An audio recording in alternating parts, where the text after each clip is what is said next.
Good evening, friends. Welcome back. It is time for another episode of BigDenoPlays. Isn't that exciting? It is. Tonight, we're going to play a game called Black Rose Wars Rebirth. Now, you may be surprised to know that this game is tremendous. I don't talk about it much on the channel because I think the solo mode is okay. I think it potentially could be better, which I'll talk about in a second. But what I will say is that this game is an absolute banger when it comes to multiplayer.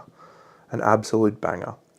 And you'll see, if you've not seen much about this game before, you'll see what it looks like and why I say that. But it's very much a game that benefits from more things interacting with each other. You have quite a few mechanics in the game that are designed around a majority system, which you'll see in a minute. And when it's just two things competing for that majority, there's obviously, not as much context and variability that can happen. So when you add 3 players, 4 players, 5 players, and this goes up to 6 players, you get some really dynamic, interesting situations that can happen. And I think the game just is much, much better at the higher player counts. We're playing one AI, artificial opponent. So I did try in a practice game a few weeks ago, probably about 2 months ago now, I did try actually doing 2 automated opponents. And the system works. The system can handle that. And there is actually a video on the internet from another content creator, randomly, that's playing against 3. And it was pretty cool, but here's what I'll say. This game, it's really fun. It's not fun when you have to play 3 automated opponents. So, great game. Let's talk about what we've got ahead of us. So this is the lodge, it's called. The black, this is us. I'll talk about us in a second. But this lodge is made up of individual room tiles. And in the story of the game, this is actually the sequel. I'll tell you a little bit about this game because I think this is a game that's worth investing the time into. So in the original game, which is called Black Rose Wars, the black rose is like this symbol of magical power. And the ruler of the Black Rose Lodge is the most powerful mage in the land, gets to decide what happens, right? In the first game of this series, the magical energies and powers that were swirling around the lodge destroyed the lodge. And that was what you were doing during the game, was you were actually destroying rooms, and they would flip over and they would have a different version of an ability on them. This one is kind of the opposite. So what we're doing is we're rebuilding the lodge. And down the bottom of each, I think I've got a zoom, down the bottom of each room is some little blank areas. And when we do something that's called instability, when we add instability, we place a little marker representing our colour. So for me, purple. And for the bad guys, we've got yellow. Hopefully we can tell them apart. Yeah, it's pretty hard to see. But when a room gets fully filled, it flips over and it changes into a more powerful version of the room. So the lodge is going to slowly get rebuilt as we're playing the game. Now that's a cool idea. What makes it even cooler is that the person who has contributed the most to rebuilding this lodge will score more points than other people. Cool, you might say. Yes, it is cool. And this is one of the reasons why, when we get to talking about why this is not a great 2-player game, is there is abilities that interact with cubes that are placed either on here or also on your opponent, that you can actually convert them to be yours, which is pretty cool. But in a 2-player game, you can't. So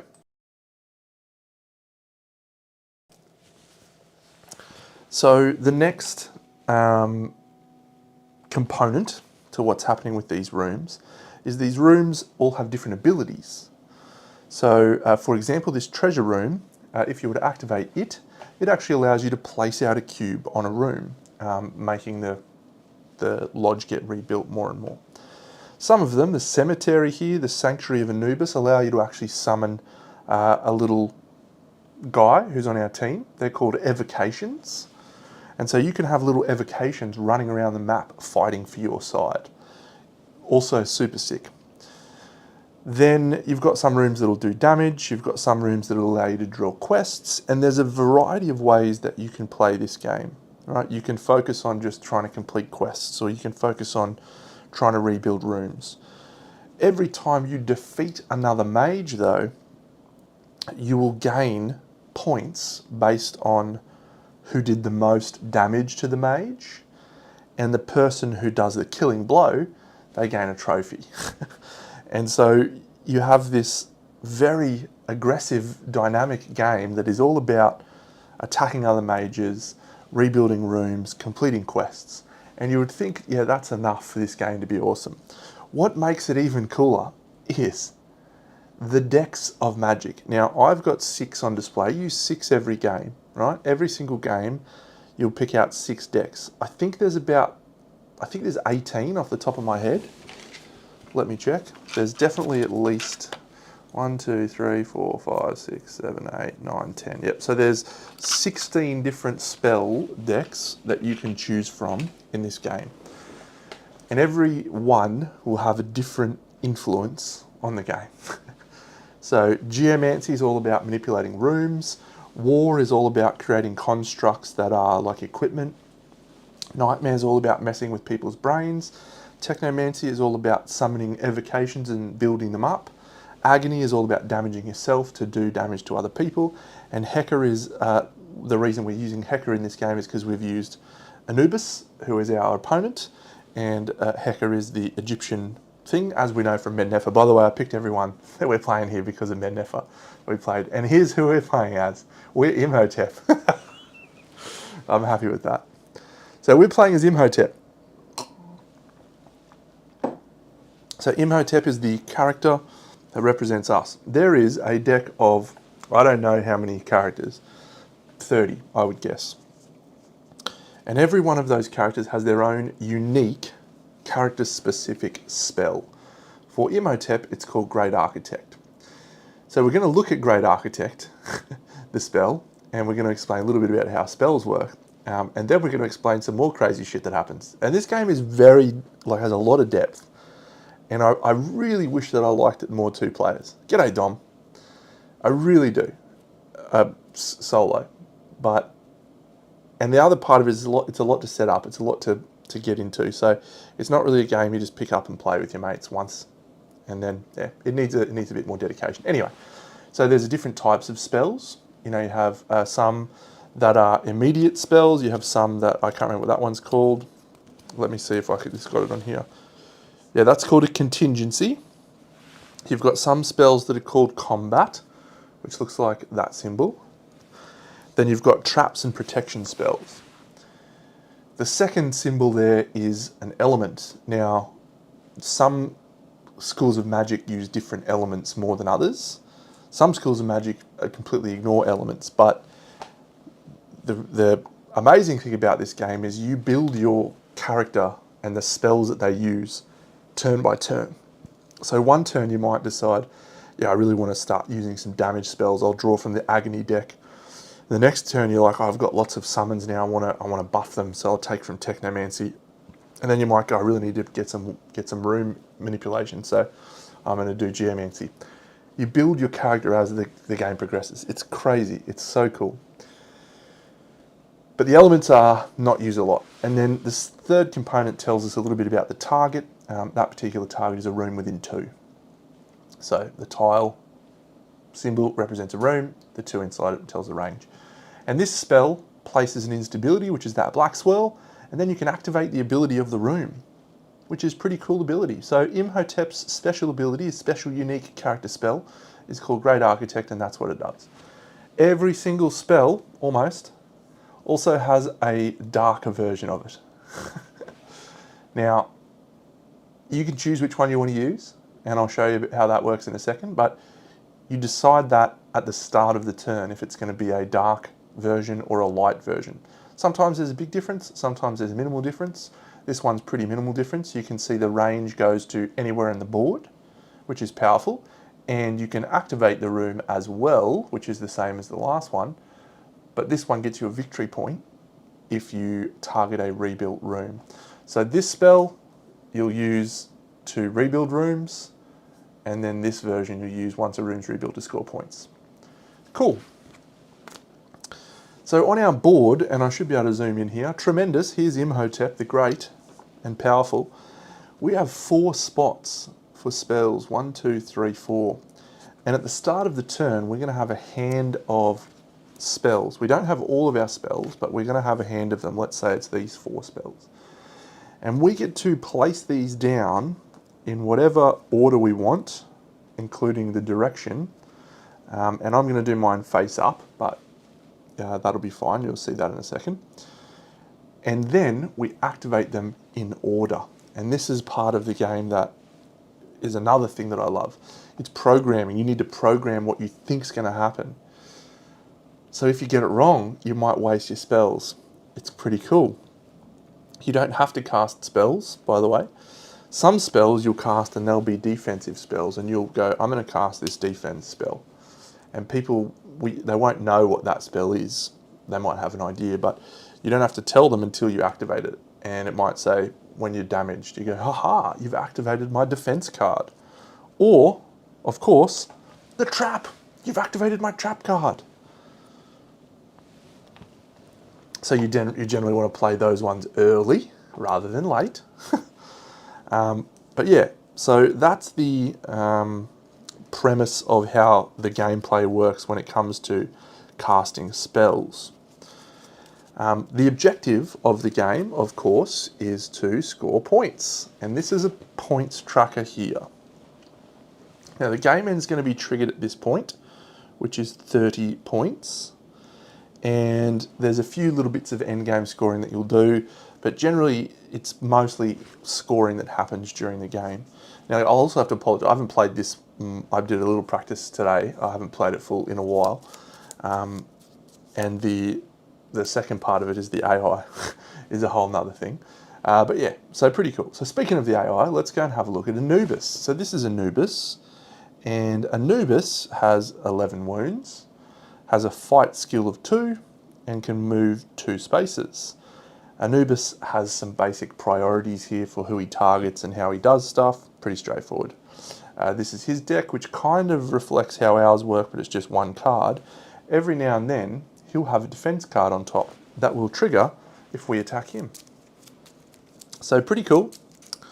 So we'll just shuffle Anubis's deck, and Anubis will be ready to go.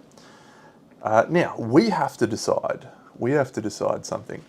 So we can actually choose one of these things to start with. So the cards that you see at the moment are all of the starting decks that you can choose. So you could choose to be a Scarecrow or an Incubus if you want to be a Nightmare. You can choose to be a Creator or a Thanatos. You can choose to be a Sadistic Fury or an Algolagnia. I don't know what that is. Revenants or Sentence. I've already selected one, and it's this Creator from Technomancy. But, as I said, you don't need to follow that for the rest of the game. You will shuffle your deck. These decks I'll turn over when I decide to take from them and shuffle them. But yeah, so we have now got Technomancy, and I'll just flip this over and put it over here. Yeah, so this is what Technomancy does. Yeah. So I love what this game does. I just don't love the solo, which is a real shame, but it's staying in my collection forever, because when you get down and you play a huge game, you'll see you casting spells, you're doing crazy stuff. It's awesome. Okay, let's just dive in. We'll start playing. So to start the game, we're in our cell, and Anubis is in his cell. My deck will start with the 6 starting cards plus 1 version of my unique character spell, and that will be something that does change. You will add, g'day Tom, yeah, another Imhotep. Got to bring him back. All right, so to start the game, we draw 2 cards from this deck. So these are our 2 cards that we have in hand. This is called our Grimoire, which is our spell deck. These are called our memories for what matters.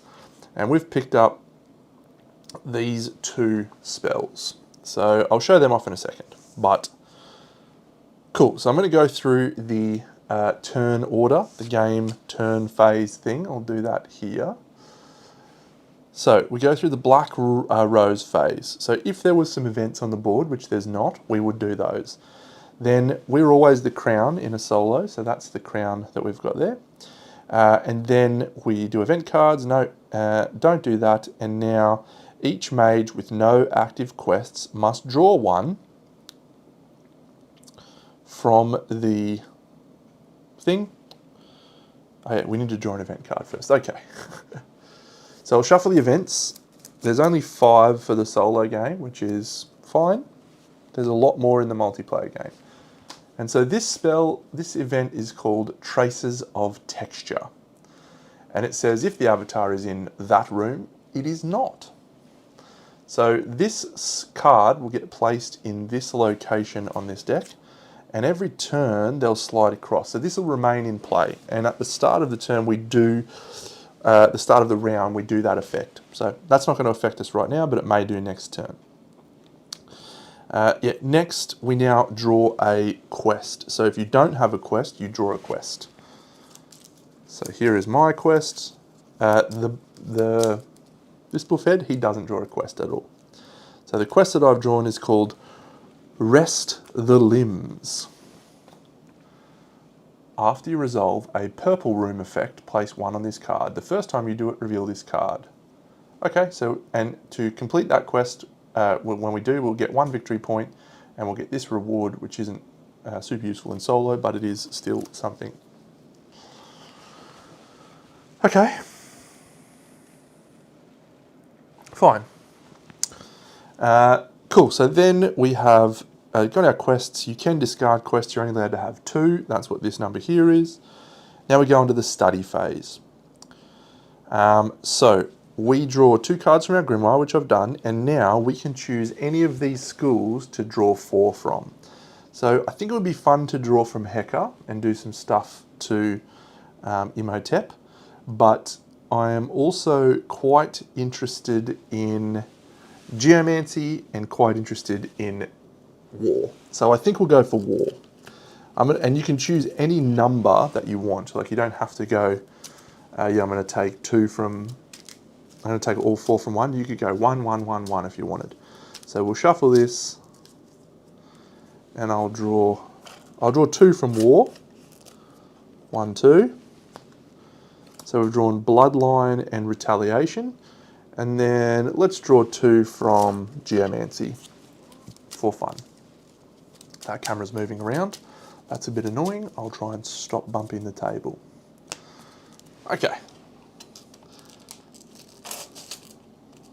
So I'll only shuffle those decks when we use them. So we're back here. Okay. So I've got these 4 spells to choose from. I only get to choose 2. I don't get to choose all 4 and add them to my deck. So let's read the cards and see what they do. Oh man, I love this game. I love this game so much. Okay, let's have a look. So first of all, Earth Flow is the name of the spell. So this is a trap card. Whenever another mage enters a purple or the black rose room, I can target the room that the mage is in. I can place 2 of my own instability and then I can convert 2. Very nice. Or I can inflict 2 damage, draw a spell from my Grimoire, that's great, and then Geoform. Let's read what Geoform is. Geoform. Some spells of this school have the Geoform effect. This keyword is always followed by at least 1 room colour. Is only resolved if the target of that room Okay. Nice. Part of the effect is the target room is... Okay, so if it's a black rose room or purple... Oh, that's a cool card. All right, we're going to take that card because I think that we can do 4 damage with that. So I'd like that card. We're going to look at the next one though. Casa. Inflict 2... Okay, so this is an ongoing spell. That's another type of spell. Inflict 2 damage to the target each time they resolve effect of a lightning bolt spell. So not as much use in this. He does actually have that symbol on his cards though, so I can tell you. Yeah, okay, so I'm not going to take that one. Retaliation. So this is a defense spell.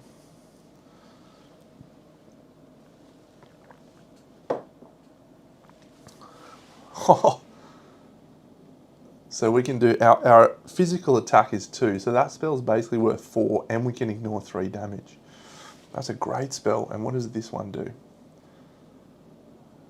Okay, so convert 2 doesn't help us in that instance because we're the only ones who are doing damage, but that's not a bad top effect. So that's a maybe. What's this one?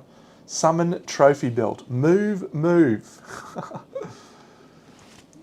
Or you lose a victory point, choose an evocation with a value of 3 or less and from the evocation deck and summon it. So we can just summon anyone we want. Oh, that's cool. Let's read about this little trophy guy. This trophy belt. I wish I liked the solo of this more because I just think there's so much cool shit in this game. When a mage is placed in their cell, including yourself, place one of your trophies on this card. When there are 3 or more, discard them. If you do, remove trophy belt, gain 3 victory points. Nice, so it's just scoring victory points. Okay. I don't like that component as much as I like the other bit, but I think we'll take the other one. Okay. So that is the study phase over and done with. There's other things you can do in that phase, but you don't need to worry about those. So let's go on to the preparation phase. At this point, we're going to do our stuff. All right, so I have 4 spells. I very much want to summon a pharaoh. This one says assign the regenerating ichor. I haven't looked at my normal spells. Here you go. Have a look at some normal spells, some of my Technomancer ones. Assign the corrosive plasma upgrade to the target. So this targets a evocation anywhere on the board. If you do, inflict 1 damage in a range in the same room as the target. Cool. Or just straight 3 damage and place an instability. That's good. That's healing. Or, oh, that's powerful. So you don't normally like discarding that, but 3 instability in a room. So we could combo that pretty well. So we could go acid blood, assign corrosive plasma, and let's see what corrosive plasma does. These are all the upgrades that you can get. There's regenerating ichor, reinforced dermis, corrosive plasma. The target of this model's attack. Okay, so he targets everyone. That's pretty powerful. I like that a lot. Okay, so if we time this right, we could do assign the corrosive plasma, then attack, and then remove the corrosive plasma. That could be pretty good. Okay. So that we'll want to get out early. And this earth flow, I think we'll want to do at any time. I've pressed the wrong thing. There we go. So that is how I'm going to assign my spells. This spell here is your quick spell. You can do that at any time. These ones have to be done in order. Have to be. Okay. So that is the end of our preparation phase. We now go to the action phase.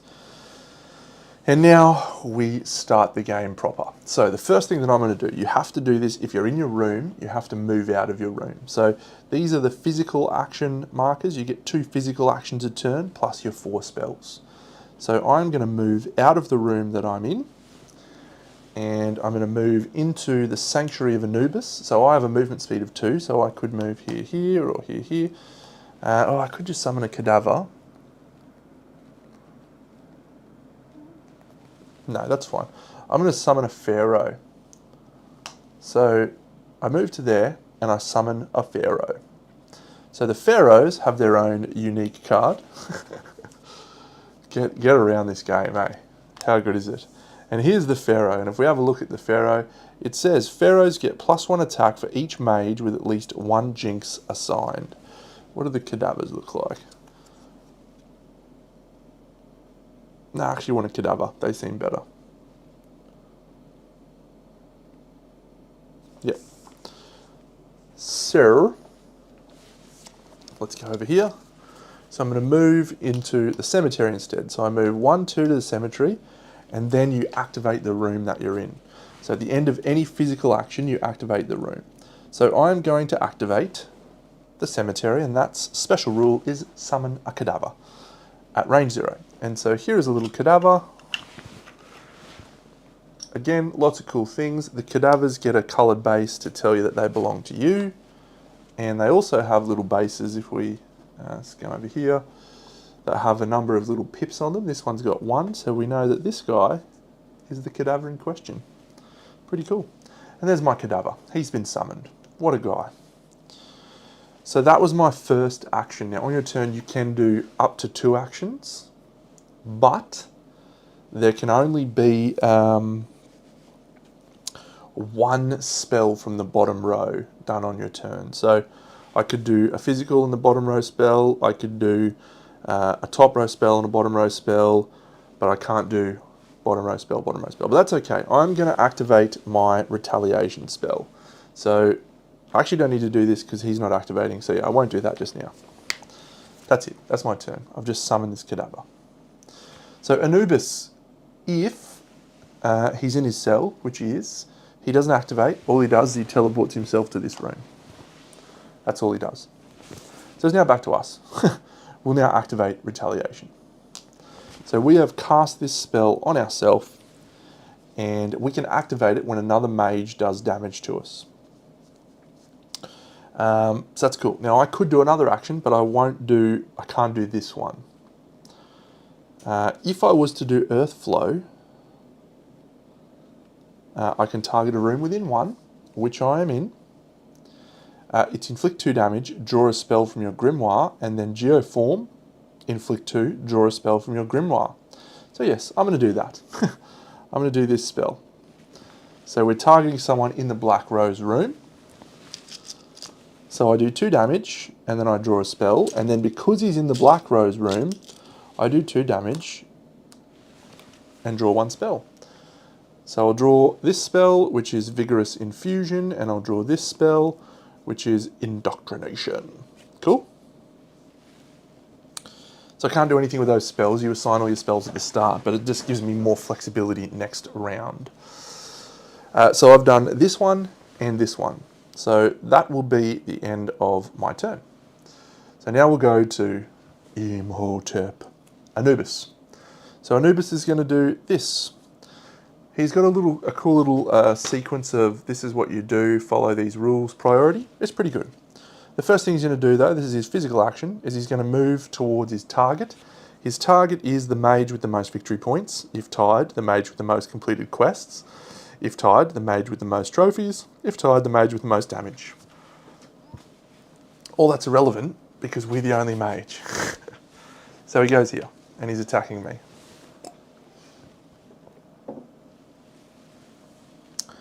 And then it says gain 1 trophy of the target. I don't have trophies as yet. Assign a random jinx to the target, and then he's going to do his little special effect. So the jinxes, I shuffled these already. He doesn't have a trophy, so he's not going to get that. He's going to summon a pharaoh in a room 1 from himself, an evocation controlled by thingy. So he will summon a pharaoh, and his pharaoh joins the room that we're in. There is no restriction on number of people in a room. He gets a pharaoh, he'll place it here, and the pharaoh special rule says he gets +1 attack for each mage with at least a jinx, with one jinx. And we have this jinx, which is inverted pyramid. When you are assigned this jinx, and when you solve a quest, the black rose inflicts 2 damage to you. So we get that. Now I could use my retaliation.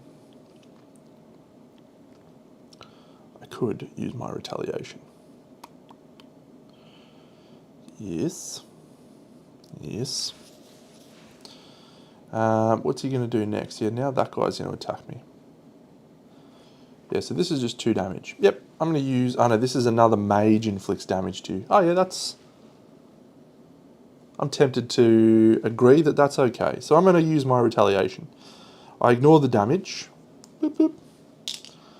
And then I can perform a physical attack against a mage at 0, and I may perform a physical attack against a mage at 0. So, I've triggered my spell, and I'm going to do another 4 damage to Anubis. 1, 2, 3, 4. So, here's where the game is better.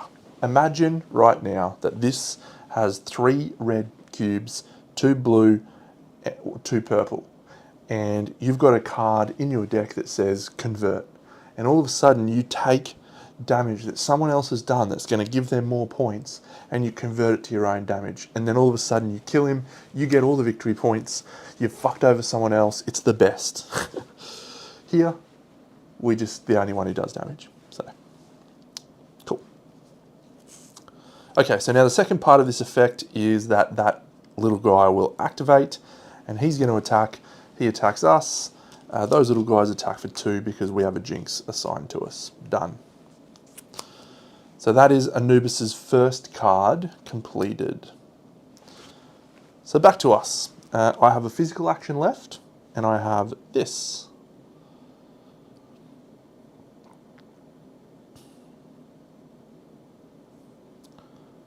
Yep. Alright, so I'm going to do my physical action. So I'm going to move. I need to do purple. So I'm going to go 1, 2. Where's the other purple one? Up there. Yep, so I'm going to go here to the pleasures room.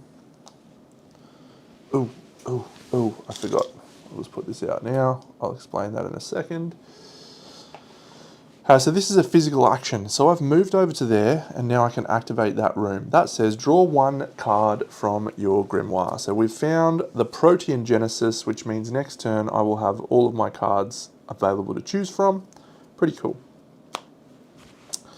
So that was the physical action. I could also do this, and I think I will. I'm going to do assign the corrosive plasma upgrade to the target. If you do, inflict 1 damage in a room from the target. So we're going to do another damage to Anubis. We only need to do 2 more and he will die. This corrosive plasma says the target of this model's attack becomes the entire room. So he can target the whole room with a punch. So the reason I did that purple activation of the room is this. After you resolve the purple effect, place a symbol on this card. When I complete it, I get to place an instability. Anytime you activate a spell with this little swirl in the middle, you place an instability in the room that you're in, which is why I placed one here. Okay, so that's my turn. So Anubis will go now, and he will activate this one. And this says, at range 3, oh, you suck. So he targets the room that has the most instability, and he converts it. So he takes mine and he converts it to be his. What an idiot. Okay, and then, and you can see he's got the different symbols as well, the lightning bolts and blah blah blah. So then he's going to do his physical action. He's going to move towards a yellow room, and he places an instability in a yellow room. So, we get to choose that, with the priorities being the room with the most instability, the room with the most mages, the room with the most models. If tied, the choice of the crown applies. So I might put him over here, so he's out of range, hopefully, for his next action.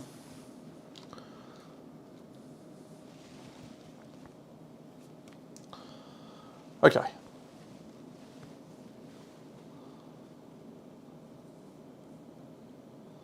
So my last action is to discard an upgrade from my guy, and I place 3 instability in a room. So I'll do that. I'll do my spell. It's going to place out 3 instability, 1, 2, 3 into the cemetery, and that's pretty much it. Lucky I didn't do that before he converted. And that's my turn done. So we'll do Anubis now. And his last action is he's going to go to a room. He's going to go to a room with the most instability. Oh, he's going to go here. He's going to inflict 1 damage on my little cadaver. He's got 2 wounds though. He's actually got 3 wounds because he's got a... Oh no, we got rid of it. You idiot, Deno. No, that's okay. It's a good plan. And then he's going to place out 2 instability on that room as well. So that room's getting closed out. 1, 2. Then he's going to move towards a green room. And again, it's our choice of priority. So he'll move to here, I think, and he'll place out a yellow cube there. And that is Anubis's 3 turns and my 3 turns. So we now move on to the cadaver phase, or evocation phase it's actually called. My guy's a cadaver. So all the evocations owned by the Black Rose activates, and then in player order, each evocation activates in the order that their owners prefer. So this guy moves 1, 2. Oh, actually, I'll just check that he might not get to do his evocations in that order. As if for a human-controlled mage. Okay, cool. So he will not go first. We will go first. So I could kill him, but instead, I might just kill Anubis. So I'm going to move to here with my little cadaver. He is attack 2. He punches Anubis in the face, and as you can see, that takes out the last damage of Anubis. So all of my cubes come off. I gain a yellow trophy, and player death happens all the time in this, right? So because it's a part of the game, you very quickly, it doesn't matter. Like, people kill you all the time. All that happens is you just go back here and you come back out. So it's pretty cool. But we do score points for that. So I am going to score player death.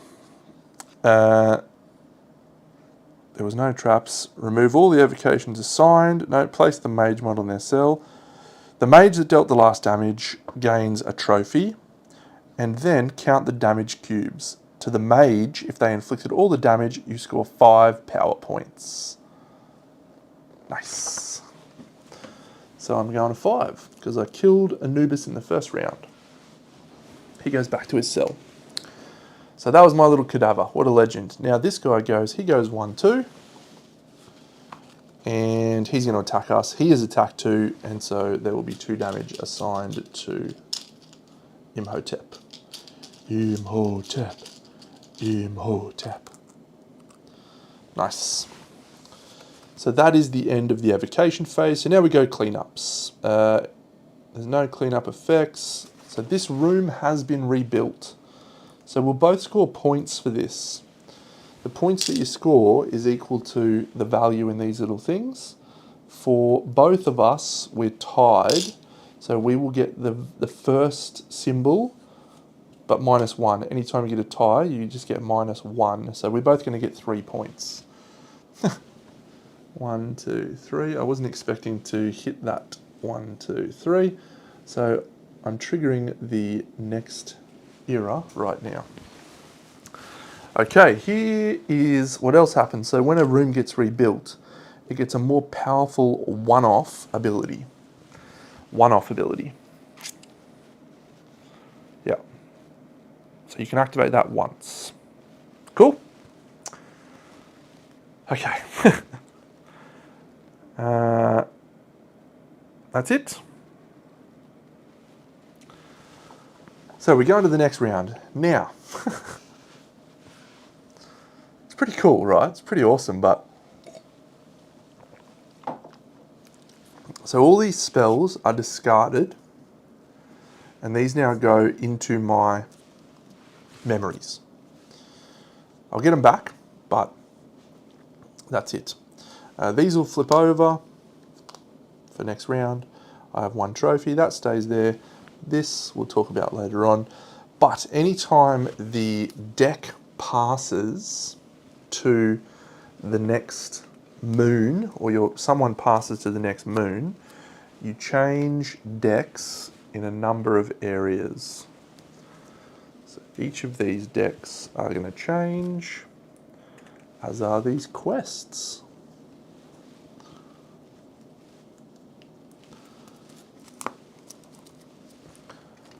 This represents the phases of power.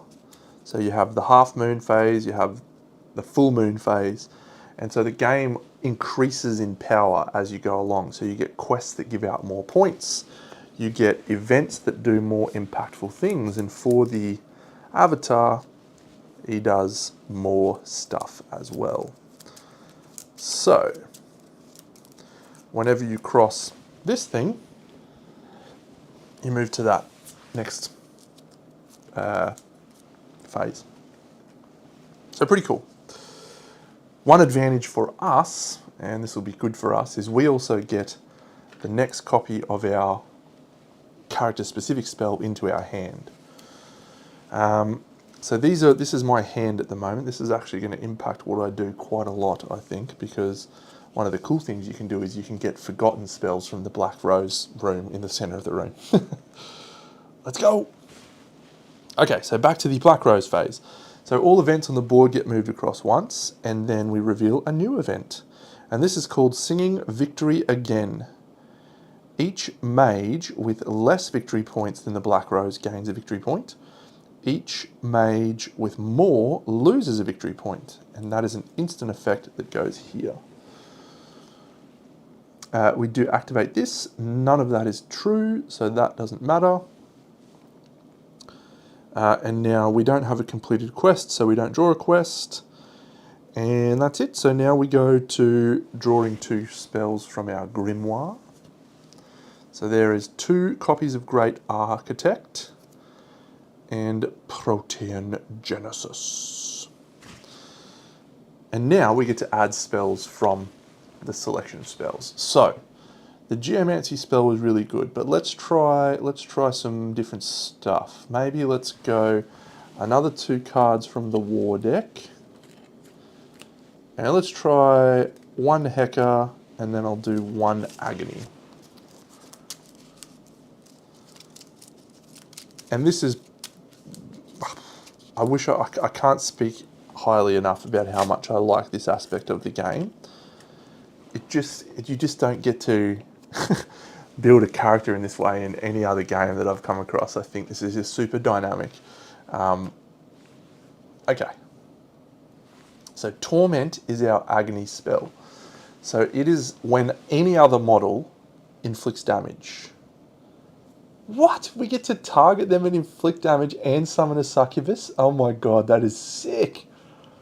So that targets any model on the board. Oh, that's awesome. I could do that on the Pharaoh. Alright, what's the other version of this trap spell? Succubus is another guy. Have I got the succubuses out? I'm not sure I got them out. I'll have to get them out. They're sick too. That model suffers an amount of... Oh, that's awesome. So you can just reflect it. Great, cool spell. Hard to say no to that. Another defense, Weighing of Souls. Okay, so one of Anubis's special rules, which is specific to Anubis, is Scourge. If an effect assigns a jinx to Anubis, the jinx is not assigned instead, because Anubis is not a fan of copying damage. So, yeah, when he's a summon evocation, yeah. So that one isn't going to be as useful, because we can't assign random jinxes. Yeah, so I'm not going to be taking a Weighing of Souls. Overwhelm, summon Cloak of Rage, or restore a physical. Okay, so we'll have a look at the Cloak of Rage. I don't know what that does. Hey, Ben. But what I do know is that, so yeah, this is the Cloak of Rage. You can perform the following action, an assault. You can move up to 1 and then punch someone with punch +1. So the Cloak of Rage basically just gives us an extra attack, and it lets us do a move as a part of that attack. Now when you move, no, it's only when you explore do you get to activate a room, not when you move. So that's cool. That's a cool card, and that's a cool spell. What does the other side do? Inflict 3 damage and then inflict to another model within range 1 from the target. That's 5 damage. You can kill a evocation with that.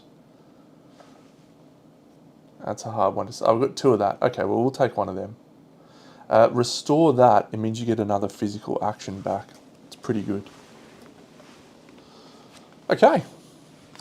So this is our deck of cards. We now have 2, 4, 6, 8 cards to choose from our 4.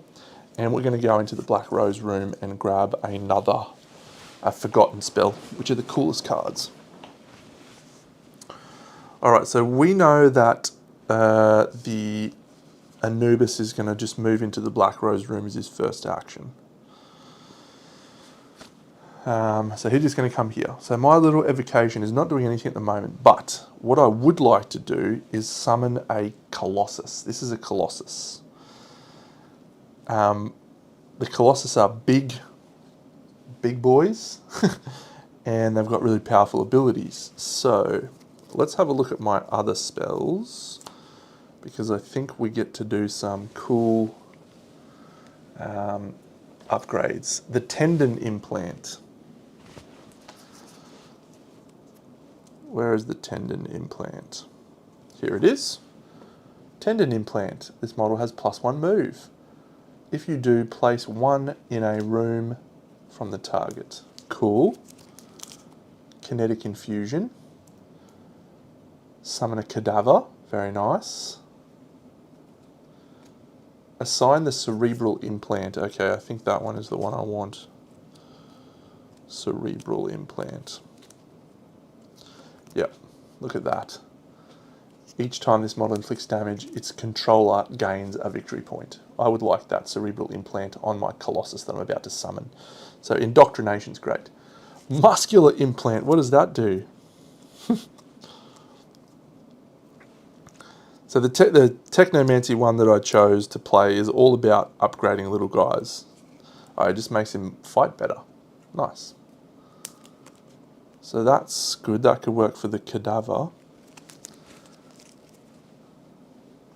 And yeah, we're seeing Great Architect. Okay, cool. So I think I've got a plan. Let's see if I can make that plan happen. So we know that Anubis is going to move to here. What I'd like to do is summon a Colossus into this room. And by doing that, I can do that with the cemetery. What I'd also like to do is move into the Black Rose room. Yes, okay, we're starting to get a plan here. So let's start by putting out Great Architect. Activate the target room even if it is used. If the target is a rebuilt room, gain 1. So we can use that on the rebuilt cemetery to activate a Colossus, which will flip this, and that'll stop Anubis from doing it. as well as gain as a victory point. We don't need to make that our quickest spell, we can just do that first. Now, do I want to summon a Cloak of Rage? G'day, Ben. There's two Bens, Ben Dirks and Ben Filler. Ben Filler, this is called Black Rose Wars Rebirth. And it's absolutely one of the coolest games that I've ever played that is just okay solo. There are better solo games than this, but it is one of the coolest multiplayer games I played last year. So do I want to set a trap and put a succubus onto the board? Or do I want to use my overwhelm? So we want to assign a cerebral implant to the colossus that I'm about to summon. So that'll be cool.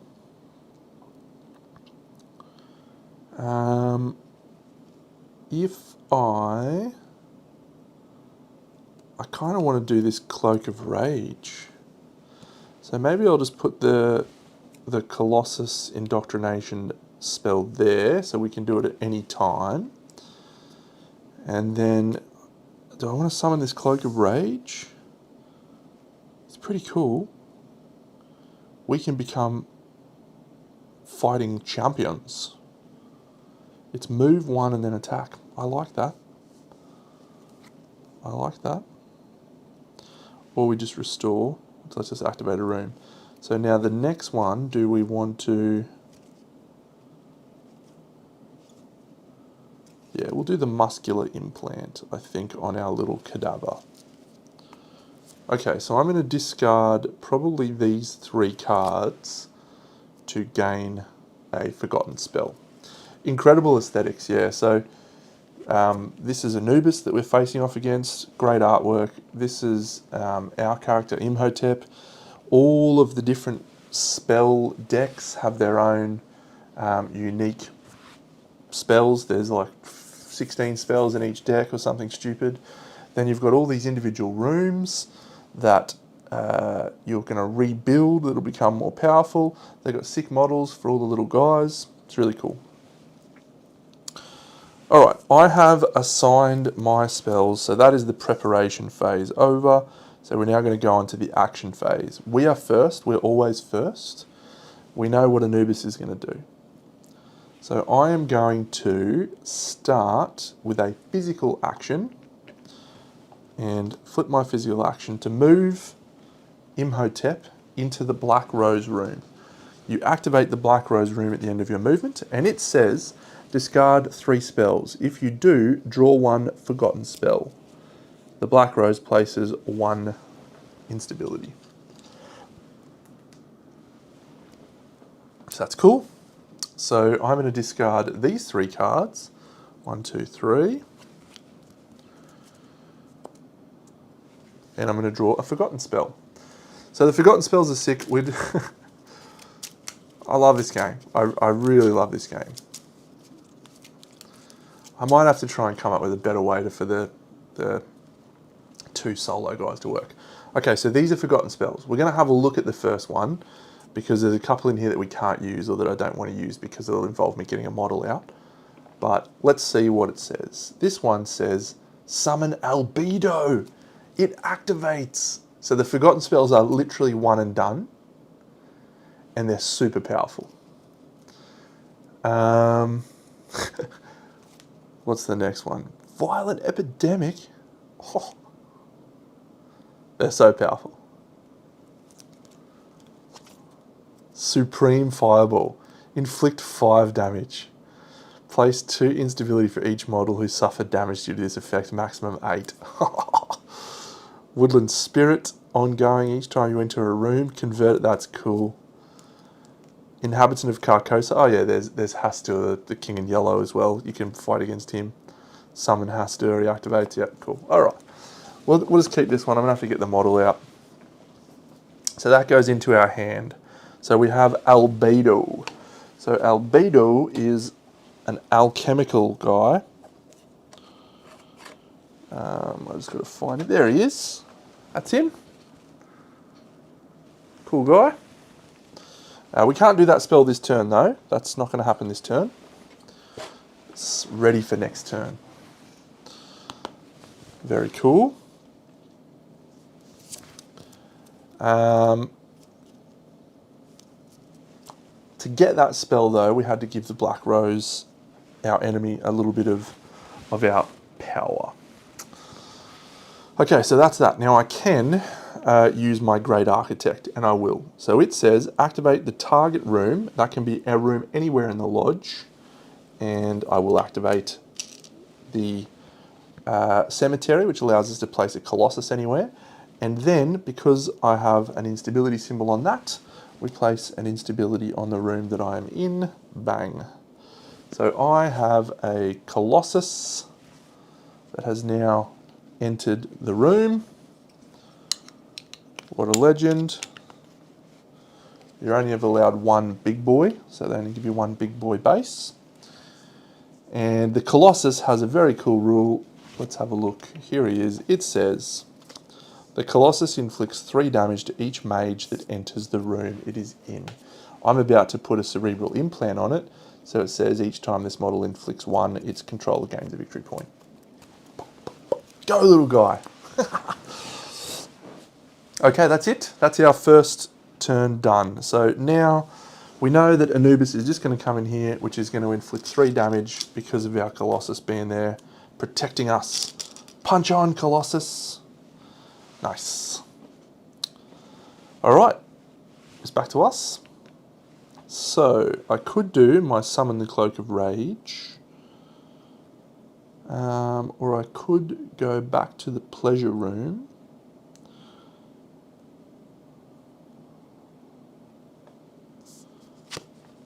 Yeah, let's do my Indoctrination. Let's assign the Cerebral Implant.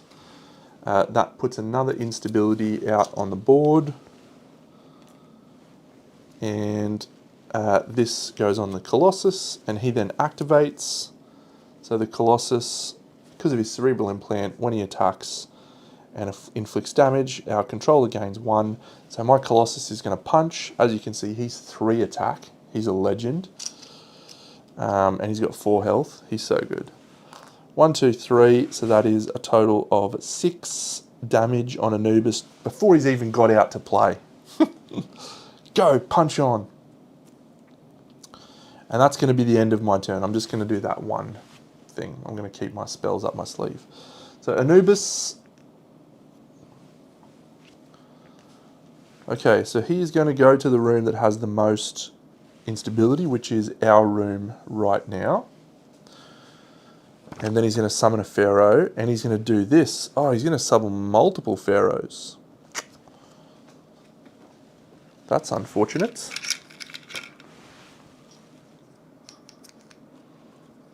So he has a rule that if he can't summon a Pharaoh, because he has already got them all out on the board, that he inflicts damage on people. But fortunately, he can have each of these Pharaohs. So that's fine. So they are both going to join the room that we're in. 1 and 1. He's converting 3. Oh man, he's going to take the Black Rose room for himself. So he converts the 2 that I had. Summon a Pharaoh, and then an evocation controlled by Anubis in range 1 from the target activates. We are the target, and so he will punch us, and that guy will do 2 damage to us. Then he's going to move towards a grey room, and he's going to place 1. And his priority for the grey room is room with the most mages, the room with the most models, the room with the most instability. Okay, I'm going to move him here because I'm a legend, and that is going to not allow him to place an instability because we have already got that there. So that's his first card done. So do I want to try and get away now? I wouldn't mind doing another quest.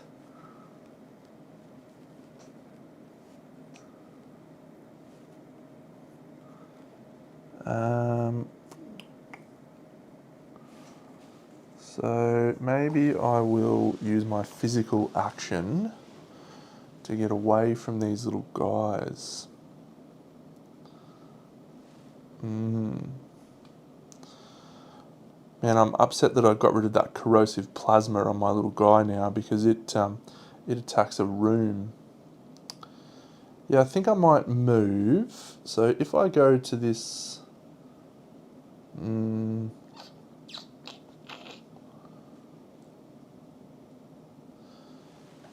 do I summon the Cloak of Rage, or do I restore this physical action so I can get 2 actions? What I would like to do is get a quest.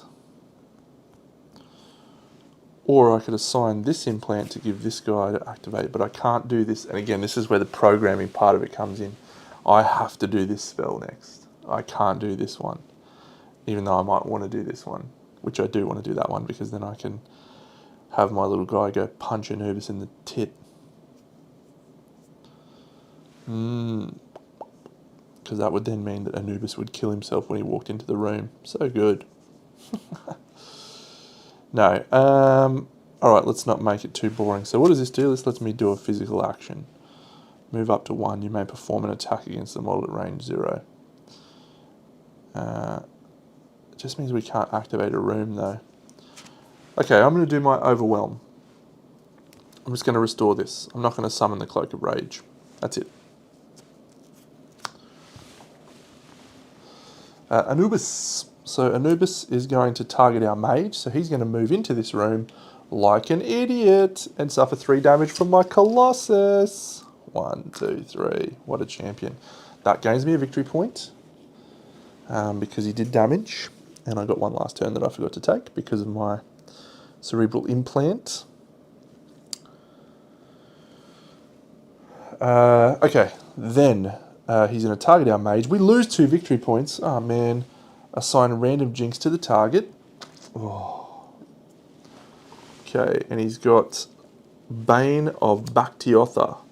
When another mage resolves the specs of the Black Rose inflicts 2 damage. Okay, so for me to get rid of that jinx, I need to resolve purple or grey rooms. Okay. So yeah, the jinxes are fun when you're the person who's putting them on other people. They suck otherwise. But yeah, they basically inhibit you in certain ways. So this time, whenever we have a trap or a defense spell used against us, we suffer damage. Or whenever we complete a quest, we suffer damage. I'm probably about to do a quest in a second, but we'll see. Then, because of Anubis's card, it's also going to do his little circle ability, which is summon a pharaoh. There are no pharaohs, and so thanks to Anubis's rule, Divine Sandstorm, he inflicts 2 damage in each room from his evocations. Well, okay, so my little guy's going to suffer 2 damage as well. The Colossus. No, that's bad. We don't want that. There's a cool little shaman totem magic that lets you heal. You put little totems all out on the map and you heal you guys. It's sick. Okay. So that's Anubis's second card. He's got 1 more card to go. That's called Pointing the Finger, by the way. That card. They have cool little names. Funeral Home was the first one. Alright, if I punch Anubis in the face right now, we get rid of him again. And that will score me a victory point. One of the things you can do with your physical actions is you can command one of your minions to attack. Pretty cool. That's probably the right thing to do, because then I get to get away after that.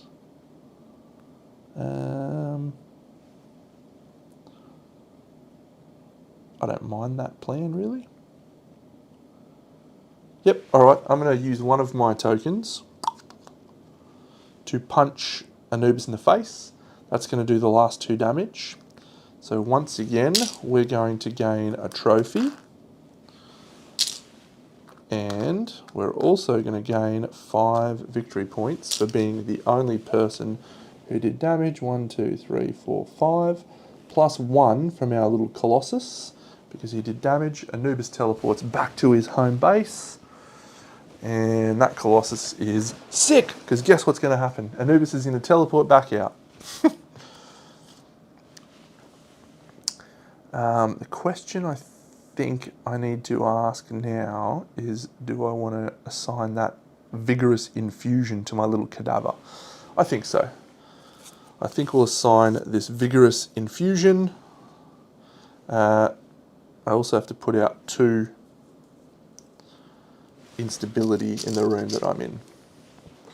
1, 2. And so now the cadaver activates. He'll just move 1 down to here and he'll punch this guy in the face. And he is attack 3 now, as well as health 3. So he kills that guy. He's out of here.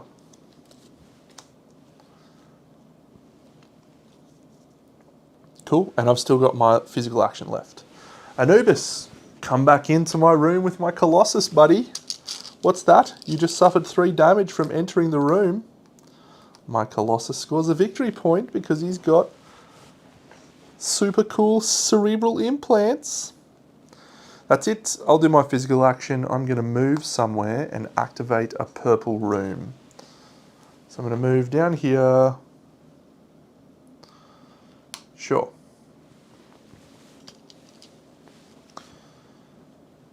So that says draw a spell from my grimoire. I have resolved a purple room effect, so I place 1 cube on this card. The first time you do it, reveal this card, I gain the crown, I gain 1 instability in that room, and I gain a victory point, taking me to 15. That quest is completed. However, the Bane of Back to the Author. Whenever you resolve a purple room, place 1 on this card, but whenever you're assigned a Jinx and whenever you solve a quest, the Black Rose inflicts 2 damage to you. So I am about to be dead, because I've only got 1 health left. Here's my health marker, by the way. Clever system. That's it. Anubis is going to do his last card. Oh, he's got a little damage thing on him there.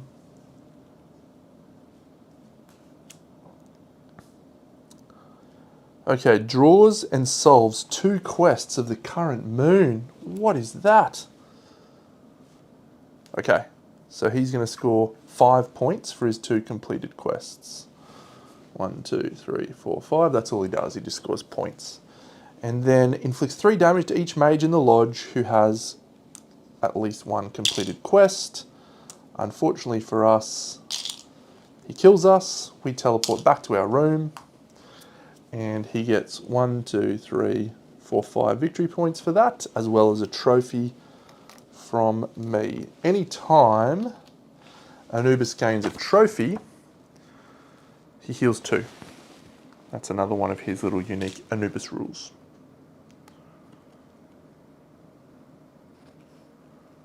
Cool.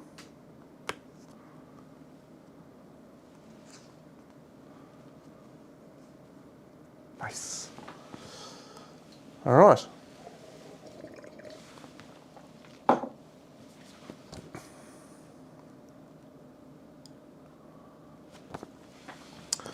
And that's it. So that is Anubis's last action. That's my last action. So now we go to the evocation phase. Now, I can do this in any order. So I just want to check the priority of these little evocations. So is there more? The closest evocation with the most damage. All right, so they are going to target the Colossus anyway. So does the Colossus just punch that Anubis guy, get 3 more damage and get a victory point? Yes, we will. We'll just punch Anubis with my Colossus. 1, 2, 3, and that scores a victory point. His first one activates, punches my Colossus for 2 and kills him. You get no victory points for that, so that's okay. Colossus, we can summon him back. but we're going to summon the big Albedo anyway, so, which is the Forgotten spell. Cool. Then this little guy goes, now he's got the same, I might actually take out one of his pharaohs. I'll take out the one that hasn't activated. So they're only 2 health, the little pharaohs, which means my little cadaver stays on the board. And that's it. And he's got to attack 3 because he's a legend. Look at him. And he's got 3 health. What a cool guy. Cadavers. Alright, so that's the end. Oh yeah, and I activated that purple rune, which meant I got to draw a spell. So I'll shuffle this first. And draw this spell. And now these ones go in the discard pile. Alright, end of the round. So there's no rooms being rebuilt this turn. There's no traps. And that's it. Okay, so we go to the next round. So these get shuffled and put on the bottom. Anubis has actually got a shield token on the top. So that means if we target him with a damage spell, I'm pretty sure, he activates that. Yeah, if targeted by a combat spell. Okay, so I will see what this one is. 1, 2.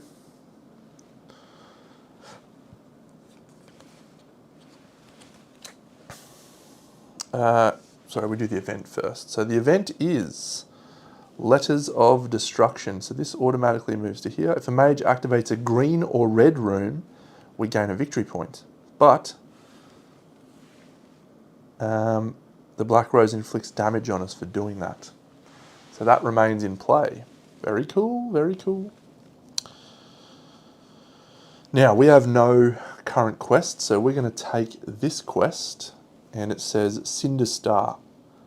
After you resolve a combat spell or a contingency spell while you're in the crypt, summon a Colossus, it activates! Yes! Where's the crypt? Where is the crypt? Oh, the crypt's down here. It's in range. We could go summon a Colossus. Now, I want to summon this big guy. Okay, so we've onto the study phase. We've drawn the cards from our grimoire, and now we get to add cards from this magical deck. So what cards do we want to go from? I might let you guys pick, anyone that's watching, if you would like to see some geomancy spells, war spells, nightmare, more technomancy, agony, or Heka. Any preferences? If we don't have any preferences, I'll pick something, but I'm sure it would be cool for someone to pick one of those decks. I'll give you a moment while I drink some water and just appreciate how much I actually love this game. Oh my God.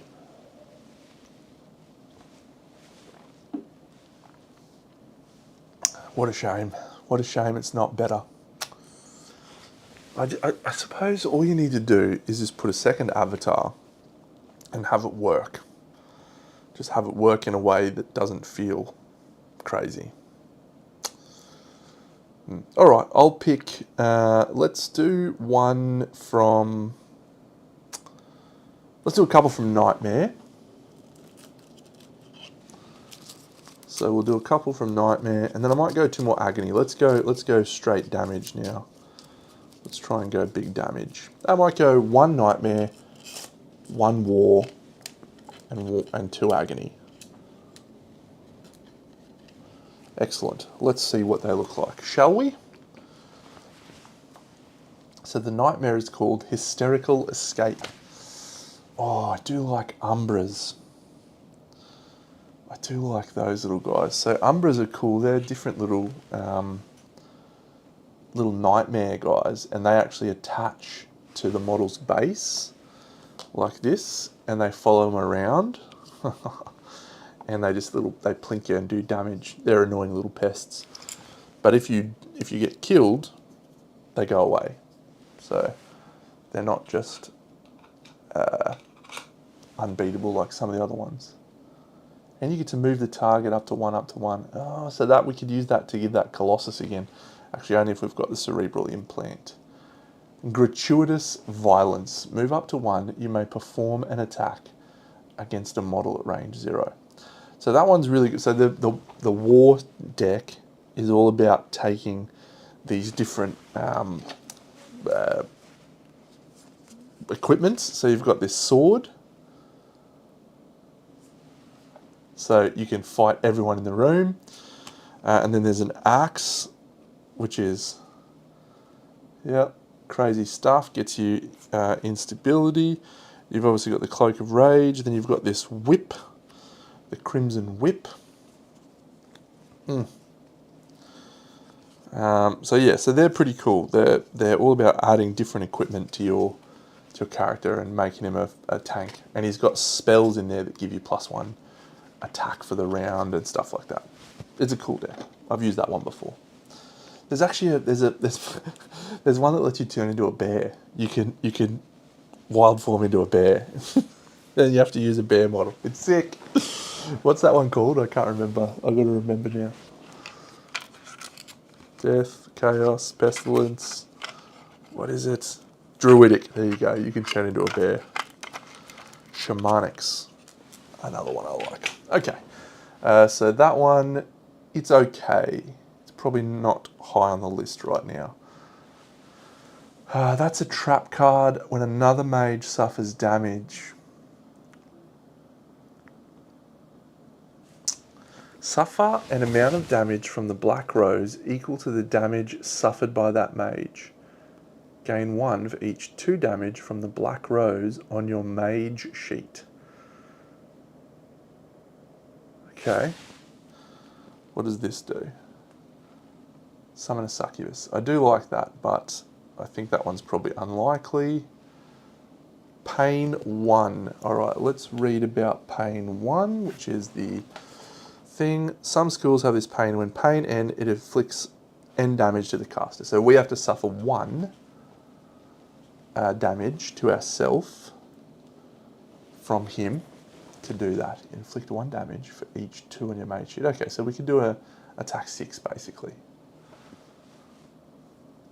No, an attack 3. Or just do an attack 3.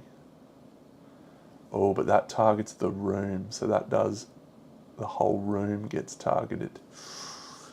Okay. I'm not jazzed about that one. The room would be nice. Yeah, okay, we'll keep that one. Let's get rid of the nightmare one. Alright. So, we now assign our spells. So we're definitely going to summon an albedo. It activates.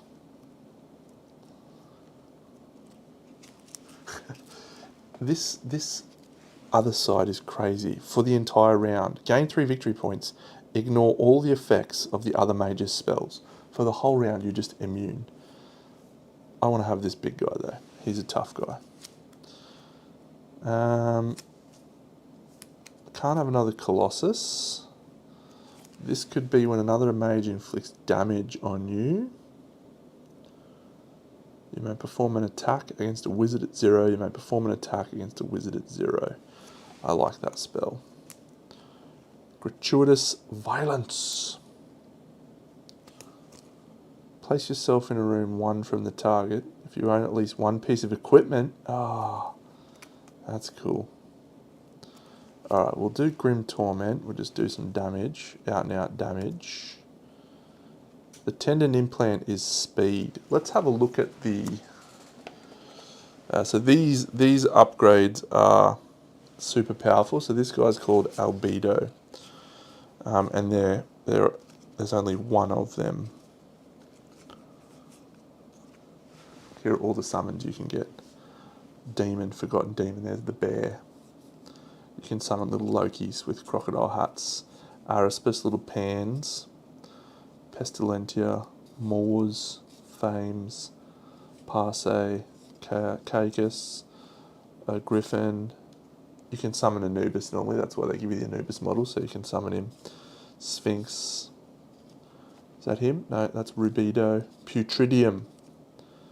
Tanara. You can summon Hasta, a Devi, Fenrir, yeah, that's right. You got Odin and Fenrir. You can summon them. Sick. Ancestral totems. All right, where's this fucking guy? No, no, no, no. No, no. There he is. All right, so he's movement 2. Attack 5. What a legend. He's only 4 health. He ignores all spell effects. That's nice. That is nice. So it would be good to get a upgrade on him. Assign the tendon implant. That's just a speed one. Okay, I might use kinetic infusion to let me move and then activate a room. And if I activate a red or green room, I gain a victory point, but I suffer a damage. If I activate a red room, I'm going to get rid of this. And that one, I'm not going to do that yet until I can. So let's do... do we want to summon a succubus as well? Yeah, let's do that. I like that. So I think we do it... I have to move out of my room first, so... One of the rules of the game, you must move out of your room. Okay, I might actually use that later. Okay, that's my spells. That is my spells ready to go. We now go to the action phase. There's no event cards happening because he is not in one of those rooms. Did I slide that across? It started there. 2, 3, yeah.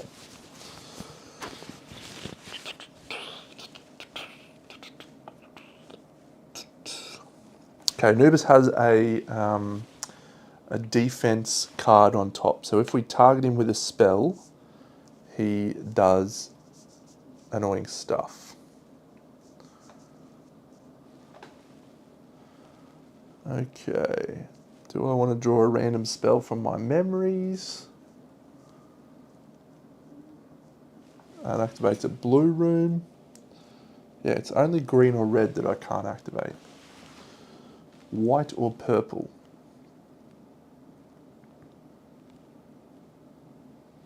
Okay, I'll use one of my physical actions to move 1, 2 to the treasure room. That is a green room. That doesn't help me. Yeah, okay, that's fine.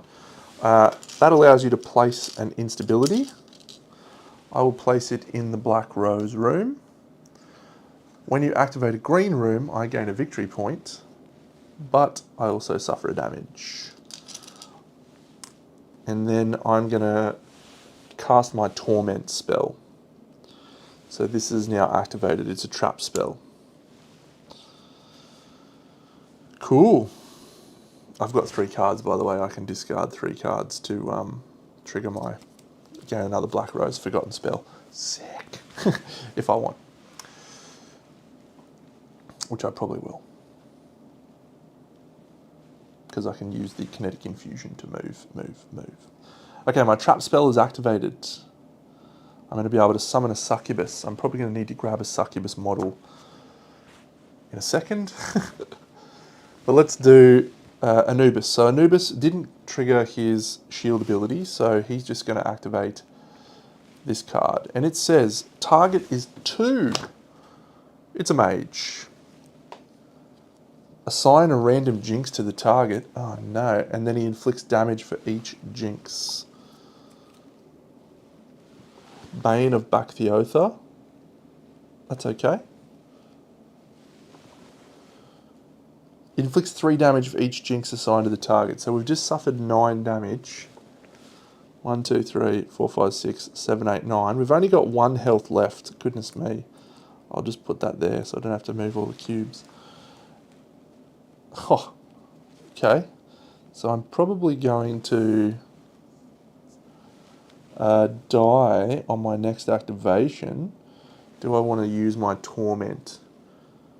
Target that model, inflict 2 damage to the target, and summon a succubus. Yes, I'll do that.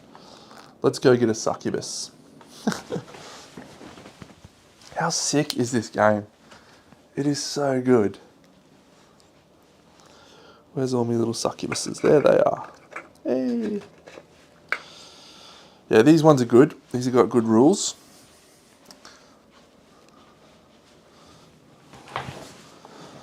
So, the succubus is on a small base, so we can have her and the big guy. And did I keep succubuses in here? No, I think I got them out. Cool.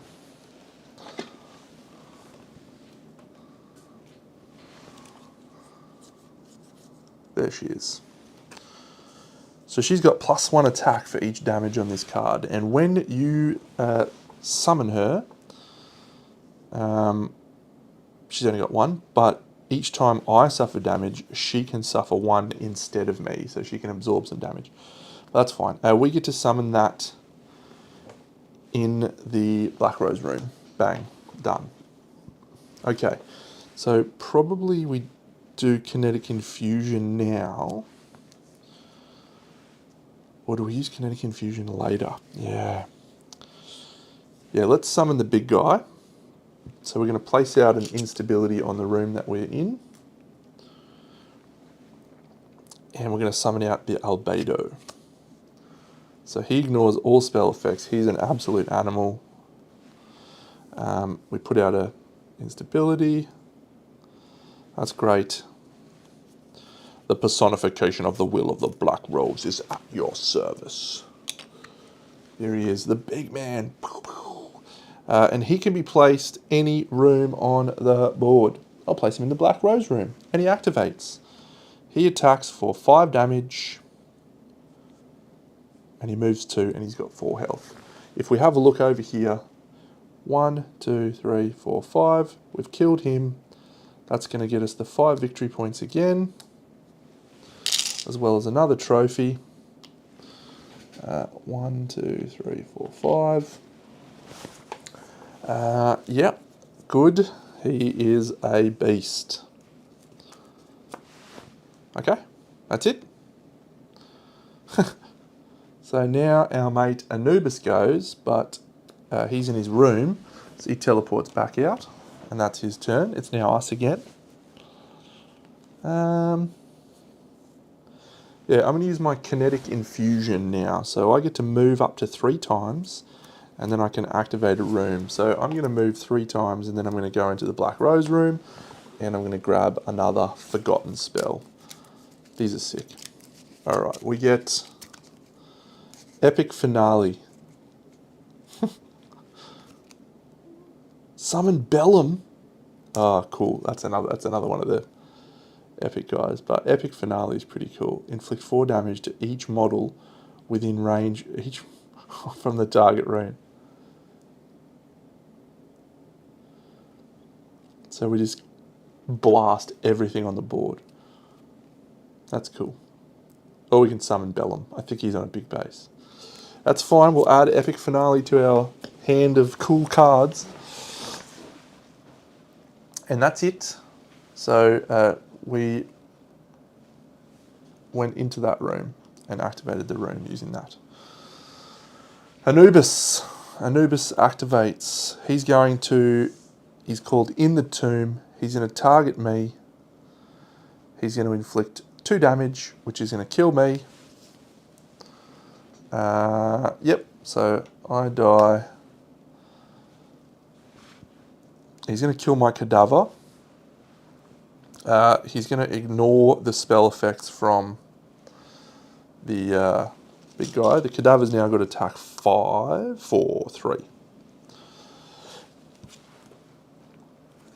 So my little cadaver dies. We lose his muscular implant. He was a legend. She takes 2 damage because he's targeted the room. And then he's placing 3 instability on the room. Oh, Tabletop Troubadour. Good luck resisting this one. It is sick. G'day, Match Fixer. You're a champion. Okay, so this room is about to be rebuilt. And he's going to score a lot more points than I am, which sucks. Then he's going to move towards a blue room and he places 1 instability in a room. let's send Anubis to this blue room where he'll place out an instability. Excellent. So I've still got my physical action and my Grim Torment to activate. We died, and he took a trophy of ours. Man, my succubus is going to be sick. I have to move out of my room. That's one of the rules. You have to move out of your cell if you're trapped in your cell. So which room do I want to activate? I'm going to go to the treasure room, 1, 2, and I'm going to place an instability, and I'll place it on the Black Rose room. It doesn't get me tied, unfortunately. If there was a way that I could convert instability, that would be the most epic time to do it, because the room doesn't rebuild to the end of the turn. So, you know, you might have a room rebuilt, but then people are stealing and stuff. Sick game multiplayer, sick game. Okay, and that's it. So that is the end of my activation. I'm not going to do my Grim Torment spell.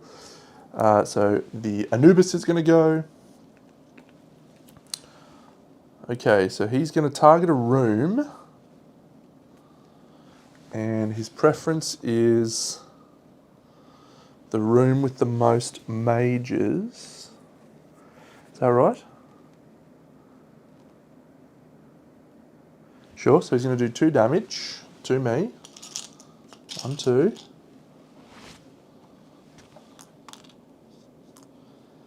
And then he's placing out 3, so he's going to rebuild a second room here. That's bad for us.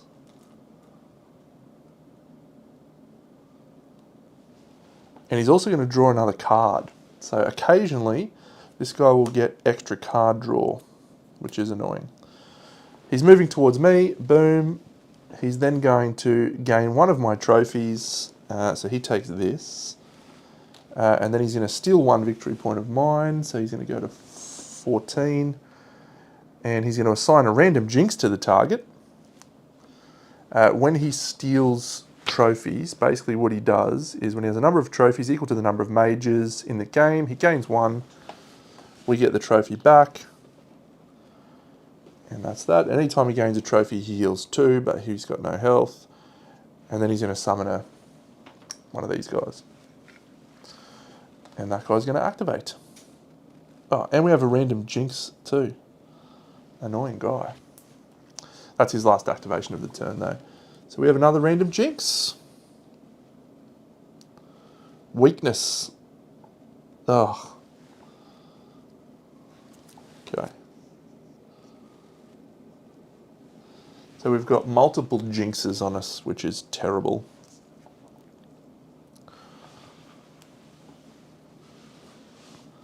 Okay, so I can do my Grim Torment now. I know that little guy attacks me and does 2 damage as well, because he's an idiot.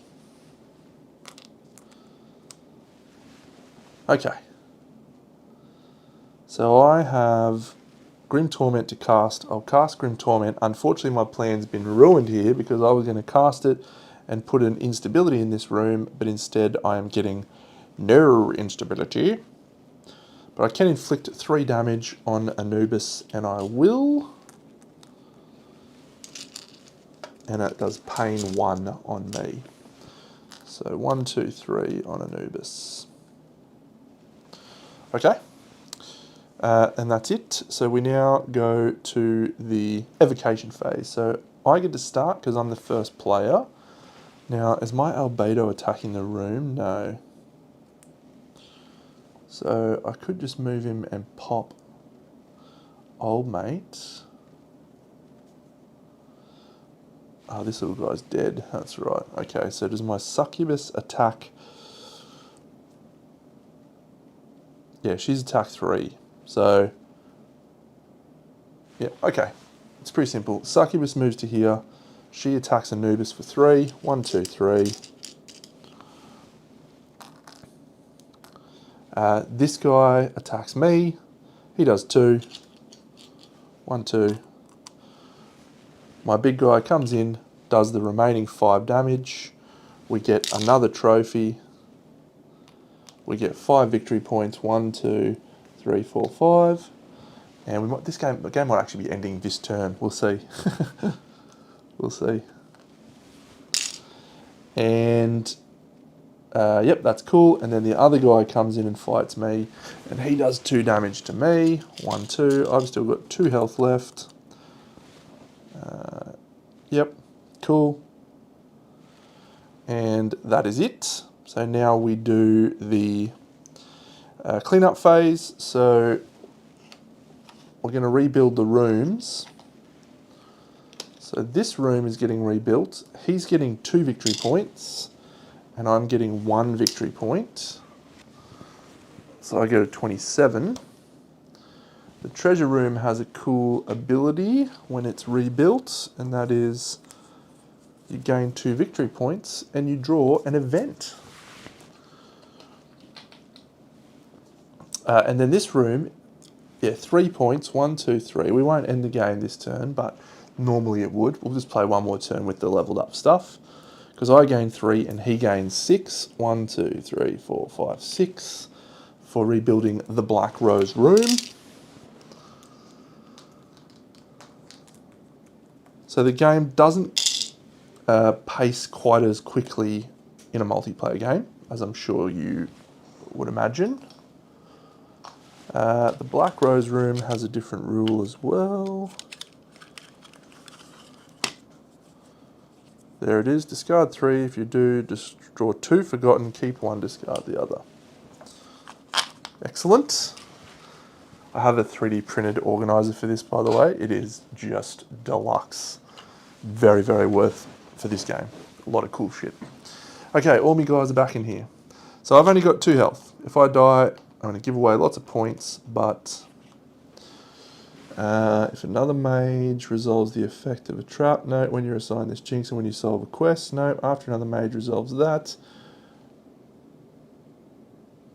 Oh no, when you're assigned this and when you're placed in your cell. Okay, so he is going to kill me when he assigns that jinx now. So, cool. So I teleport back to my room as well. Okay, next round, the event phase. But because we have reached the next moon, we move to the final act stuff, which is this. And these ones go away.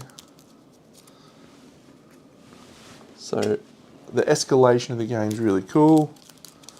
Here is Anubis's leveled up cards. I picked Anubis purely because we played Men-Nefer the other day, and I thought it would be fun. Same reason I picked Imhotep. So you have different quests that you can complete. So the leveled up quests are quite powerful. Pyromancer. Okay, cool. After you resolve an effect of one of your spells, if you have 3 fire or summoning symbols on the active side of your revealed spells, draw a spell from the Begotten Spells deck. Oh my god. 3 victory points. Heal 5. Sick. 4 victory points. Yeah, cool. Alright. He gets another trophy of mine. Did I give him 5 victory points? 1, 2, 3, 4, 5. Yeah, we'll play one more round. Let's do it. Let's do it. Bit of fun. So the Forgotten Spells are done. You don't get multiples of them. They're just one and done. But I've got a second one. And now, for the next round, we're going to draw a new event. And this one is instant. Each mage discards 1 solved quest.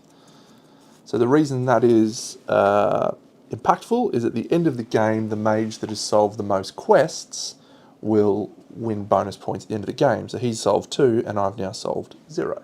So, and that's annoying. That's fine, because the mage with the most trophies also gets points. We draw 2 of these, and one of them is my Great Architect, and the other one is the Regenerating Ichor. That is the one I was hoping to get, because that one is... What? When this model is about to suffer damage, it ignores one of that? No, that's not the one I want. I want the one that lets me attack the whole room. Corrosive Plasma. Ah. Okay, well, we can still give that to one of my guys. Oh, that works really well with the Succubus, actually. So each time she suffers damage, she can suffer one in their place, and when this model's about to suffer damage, it ignores one, so she can take a hit from you. That's sick. Alright, cool. Great Architect. What spells do we want to take from? Please let me know what spells you would like to see. Would you like to see Geomancy, War, Nightmare, more Technomancy, some Agony, or some Hecker? What would you like to see?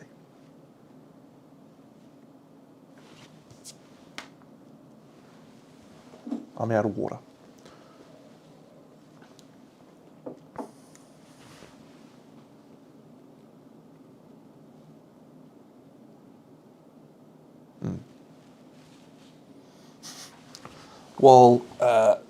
While you're musing, if anyone muses, here are all of the other avatars that you can face. Nightmare coming up, you got it. So this is the generic guy, the Possessed, Hastur, Gaia, Etna, who's a big giant guy, Rubido, who's like a thing, Devi, who's like an Indian priestess, Odin, Caicus, and Raged Caicus. The Parse, which is the Fates, Dukas, so he's a cool guy. These are little familiars you can have. Lots. All right, for Nightmare coming up. 1, 2, 3, 4. Let's do it. Nightmare number 1. Mental Chasm. So this is a trap spell. When another mage enters a blue or yellow room, target that mage, convert damage. The target discards 2 spells for each which they cannot discard due to this effect. Steal a victory point. That's cool. Probably not going to take it because converting doesn't work that much. Hysterical Escape. Move the target up to 1. Move the target up to 1. Assign an Umbra. But this is where these traps are cool because you can make them move into that room. Love it. All right, Umbra's good. We'll get one of him. That is target a room with at least 1 Nightmare and activate that room even if used. So the Umbras are the Nightmares. Gains us an instability as well. That's not too bad. Steal a victory point. Oh, that is the one we're taking. Steal a victory point is sick. Cool. Oh, and I forgot that you can also just look at the other side as well, Deno. Draw a spell, gain a victory point, get the crown. Fine. Haha, see. Gain 1 victory point for each trap triggered during this escape. Yeah, that's sick. Each of the decks has lots of cool different ways you can play them. Alright, my little guys. So we have a Succubus and the Albedo on the board. He ignores all spells, so he's basically unkillable. You have to fight him with other evocations, and fortunately the way that the AI works is the evocations don't attack unless there's no mage to attack. I do want to steal a victory point. That would be nice. This epic finale I think will be good. That will do 4 damage to everyone except for him because he's a legend. Great Architect allows us to activate a room. Activate the target room even if used. Or, if it's rebuilt, gain a victory point. So yes, I would like to use that.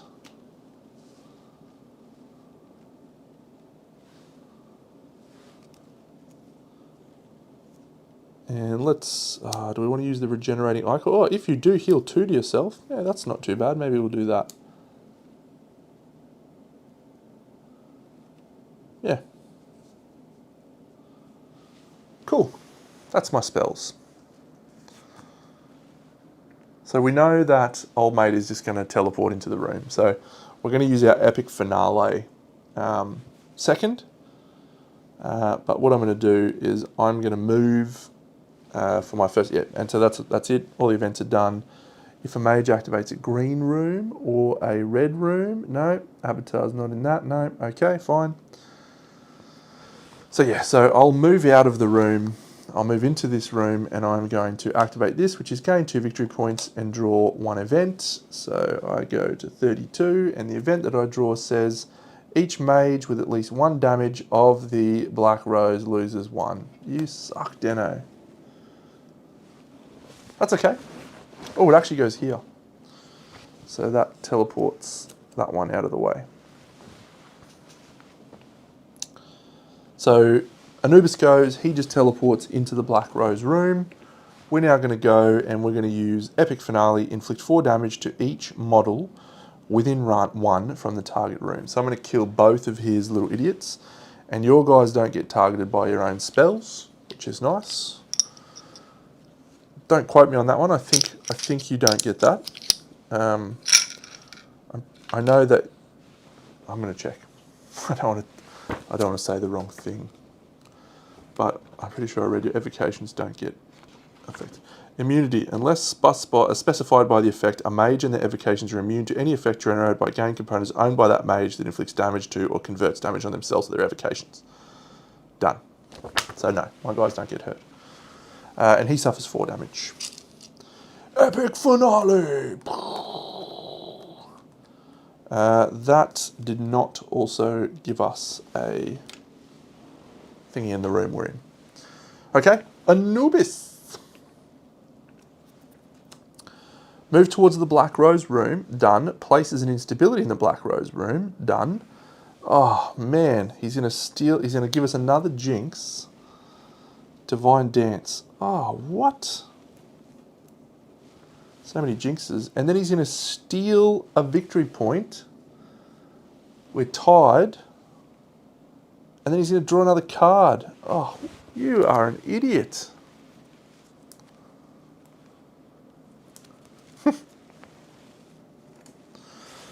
Okay, so Mummified Horde.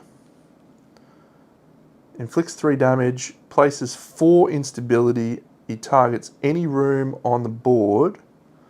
The one that he targets is the one with the most instability. And so if you see there, it can be this one, or this one. It becomes our choice because of that. So we're going to do this. 1, 2, 3, 4. And then he's going to move towards a red room. So we'll just move him towards this room here. And he places an instability there as well. All right. Come on, Anubis. You're a doofus. He's got a defense spell on top. So if we target him with a spell, he's going to block it. So we want him to, yeah, not do that. So I will activate Living, oh, I can't, it's the wrong order. Be better, Dano, just be better. Do we activate the target room, even if it's been activated? If it's a rebuilt room, gain a victory point. Yep, let's do that. I'm going to use Great Architect. Oh no, I probably want to move first, don't I? So if I activate a... Oh, I actually activated a green room, which means I suffer a damage, but I gain a victory point because of that event that's on the board. Lessons of Destruction. So if I was to go activate a purple room, that's not going to help me. All of those jinxes are the worst. After you resolve the effect, no, trap. When you're assigned this jinx, when this card is assigned to you and each time you are placed in your cell, when you enter a room. Okay, that's terrible.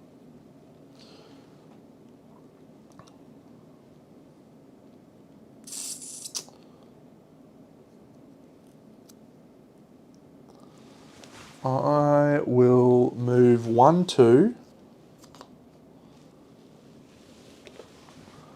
into here, and I will inflict a damage on him. Unfortunately, that's going to inflict 2 damage on me because I've moved into 2 rooms. And the Divine Dance is hurting me every time. When I activate a red room, I will get closer to my Jinx. When you activate a red room, I suffer another damage, but I gain another victory point. Okay, it's good. It's good. I probably would have been better off just using my physical action to send my Great Architect over there, but yeah, whatever. Okay, his second action now is steals 1 solved quest, reveals 1 event of the current moon. Yeah, that sucks. You suck. Okay, I suffer 2 damage.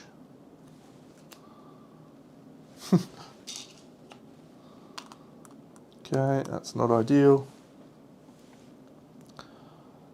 Steals 1 solved quest, reveals 1 event of the current moon. That's done. So he's done 2 cards. He's only got 1 more card to go. He no longer has a defense. So I'm going to play my steal 1 Umbra. Steal 1 victory point. And then I'm going to assign an Umbra to him. The Umbra activates under my control. So here's an Umbra assigned to him. I get another little guy. Here he is. When the Umbra performs an attack, it targets the mage it is assigned to. It inflicts 1 damage on... Oh yeah, there's no evocations. When it performs a thing, it inflicts 1 to the evocation whose evocation card occupies this. Yeah, so we actually assign it to him. So he just does 1 damage. Little guy. Pop, pop, pop, pop. Done. Can't do this one. Could do this one. I'm going to activate that treasure room, but I sort of want to do this spell. Alright, let's see if this guy's going to kill me. Summon a Pharaoh, it activates. Summon a Pharaoh, it activates. But fortunately, they're both going here. That is nice. Because he's targeting... Oh no, it's targeting the room that he's in. Oh, that's bad. We're going to die. No! And he's drawing a card. No, that's so bad. Okay, did I get a spell? I haven't got a trap spell. Oh, that means I've got to ditch this. That's fine. So the 2 Pharaohs are going to activate. This guy moves to here. He punches me for 2. Then this guy moves to here. He punches me for 2. He's going to gain 2 victory points. 1, 2. He's then going to gain 5 to go to 35 because he killed me. And he's going to gain another one of my trophies. And then he's going to draw another card. He sucks. Assigns a random jinx to the target. The target is defeated. His preference here is a mage with the most, the mage with the most. No, so none.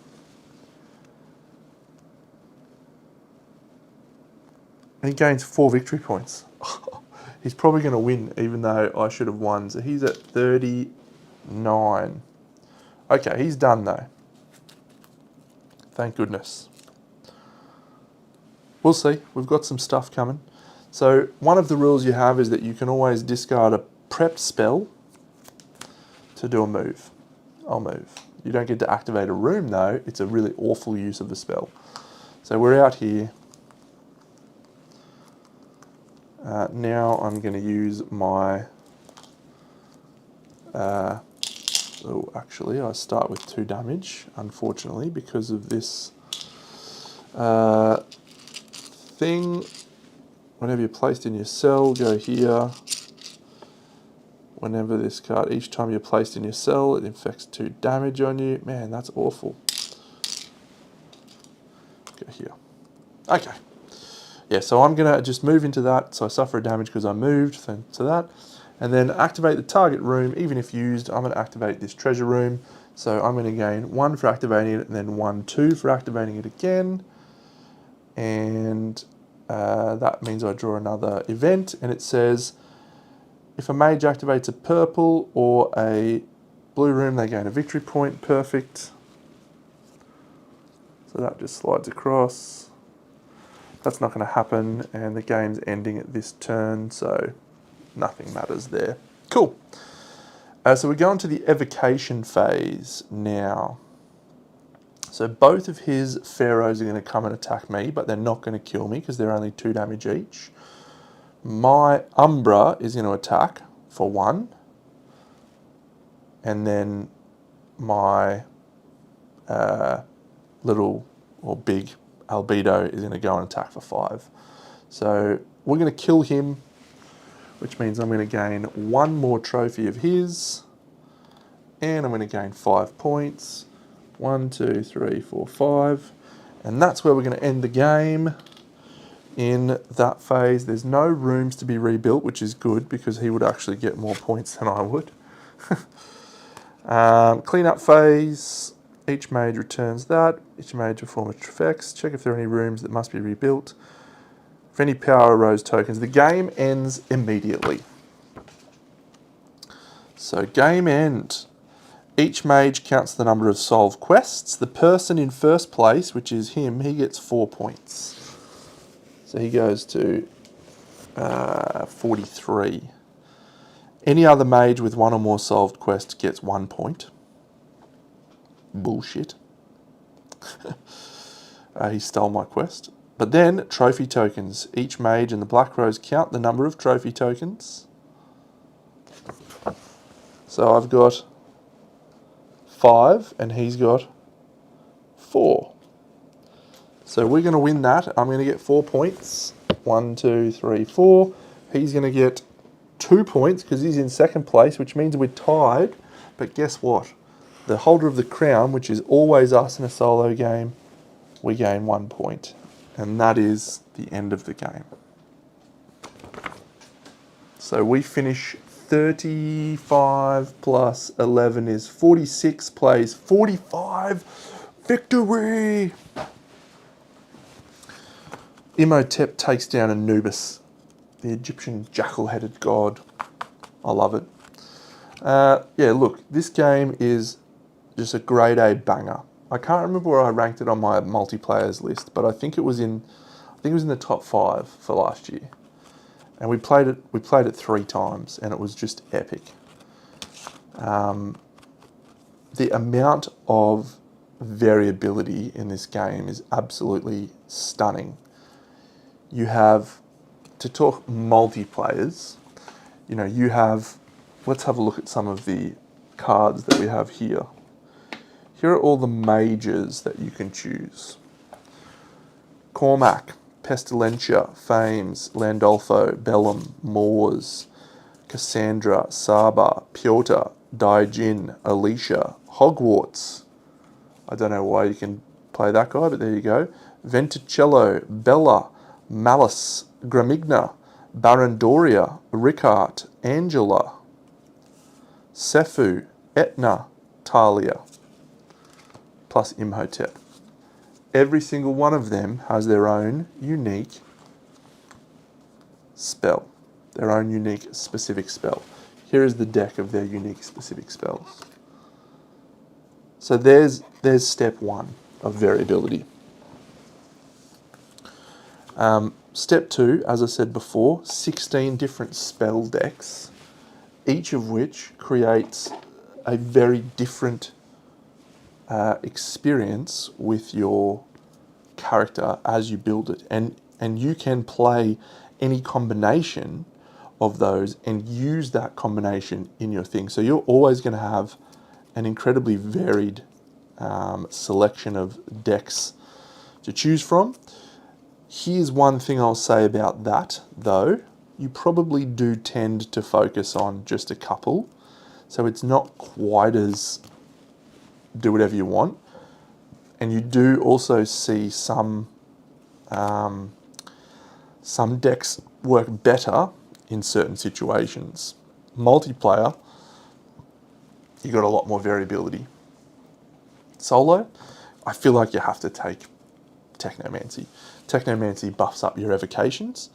You die a lot, and your evocations get to do a bit of heavy lifting after that happens. So even if you end a turn and you're in your room, your evocations can still walk and punch on. And having evocations that are more effective is cool.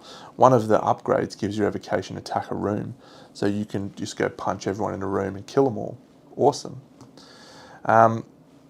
Next level of variability, the rooms are randomly assigned. So what room you have next to you could completely influence you. So I went to this room, I went to this one which summoned a cadaver, but you know, you could have a room next to you that lets you draw quests and you can focus on quests. Guess what else there is? Here is the selection of other tiles, because every evil bad guy that you fight against has their own unique specific tile. So this is Sacrificial Altar of Madness, Abyss of Hell, the Ludus Arena, Skull's Throne Room. So these are all different faction specific ones, not faction specific, character specific, based on who you play against in the rulebook. And yeah, and here's another cool thing. So this is the book for the Egyptian themed stuff. Here it is. Every one of these has their own specific legendary scenario. And so this uses the Sanctuary of Anubis, which we used in this game, by the way, because I thought it'd be fun. And it gives you different victory points and stuff, and then you've got special rules. Every single expansion, of which there was 6, has their own unique stuff. So that alone is a huge amount of variability. The normal game has 20 events. You only have 5 events in the solo, but you have 20 different events, and some of those events can actually be quite impactful. The solo ones are quite generic, unfortunately. But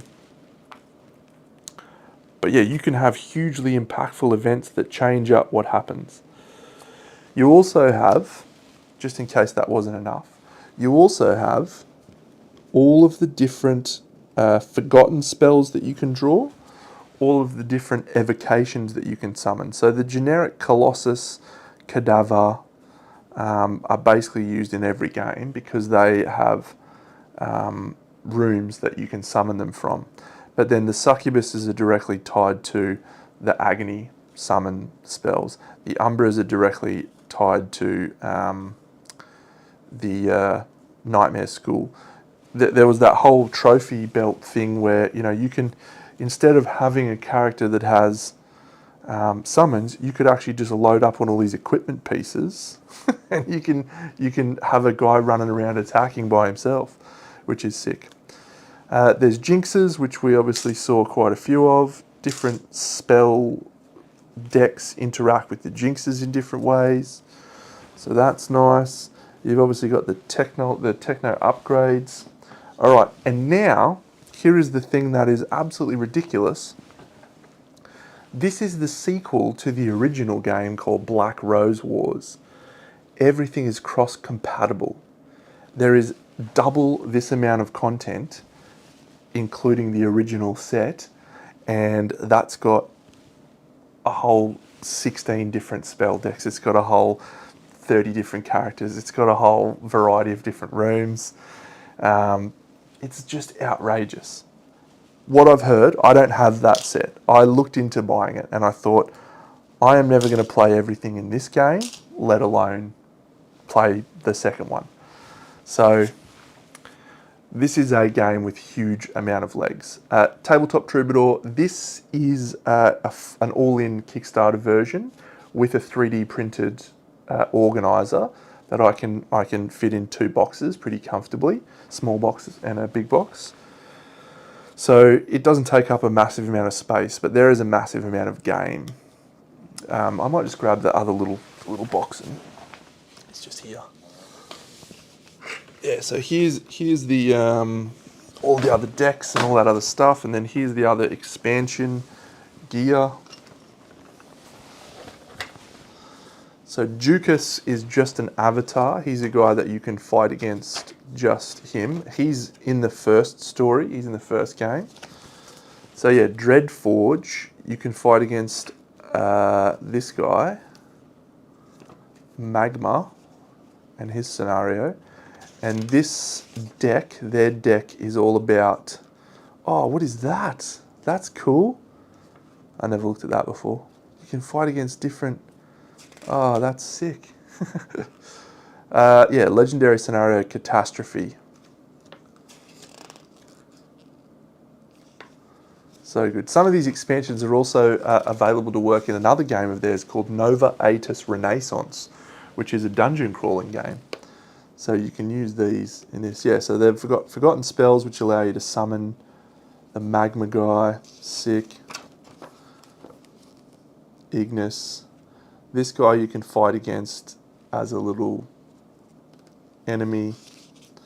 And then you get these little pupae you can summon. Sick. This one's all about Odin and the bears and summoning stuff, which is sick. I printed something out there. What's that? Oh yeah, that's the changes to transforming. Antiquities is all about ancient Greeks with Cassandra, the Fates, Madness, which is all about chaos magic. Once Upon a Time, Gaia Reborn, Seal of Fire, Silk Road. There you go. It's a great game. If I was to play it multiplayer, or if I was to play it solo again, and it's worth pulling out every now and then and having a crack at, but if I was going to play it solo again, I would play 2 avatars. And so you would just add another room here, and you would have another avatar, and it would have its own deck and stuff.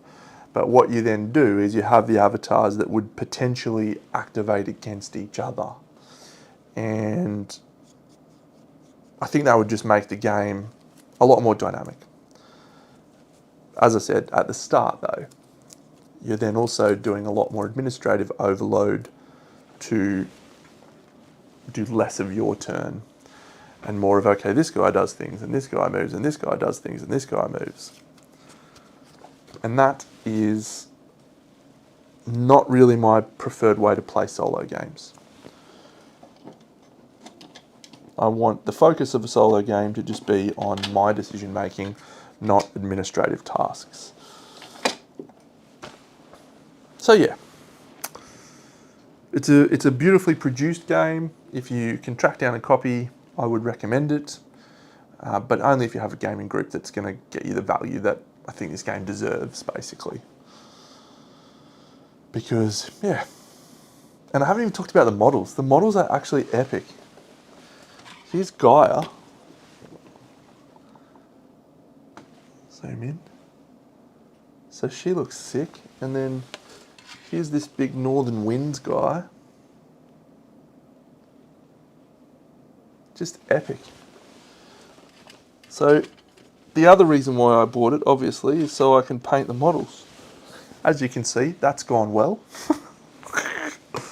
Now the reason I haven't played this on the channel is the same reason I haven't played multiple games on the channel before, because I didn't want to play them unpainted. So now that I've been able to do that, I feel great about being able to show that on the channel, because I've said it, I love this game, that's going to do it, I won't say it anymore.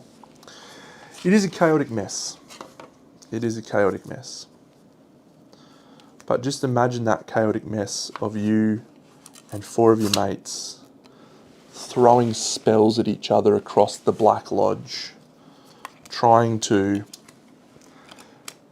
balance killing people, summoning evocations, trying to rebuild the lodge at the same time. It's just awesome. And as I'm sure you saw, dying, not a big deal. And so you don't feel bad about killing your mates as well, which is always nice. That's a challenge sometimes when you get killed in games and you feel bad about it. And your mates, you don't want to hurt them.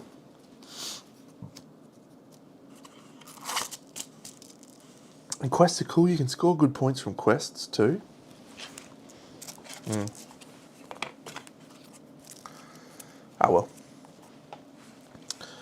So I'm back tomorrow night.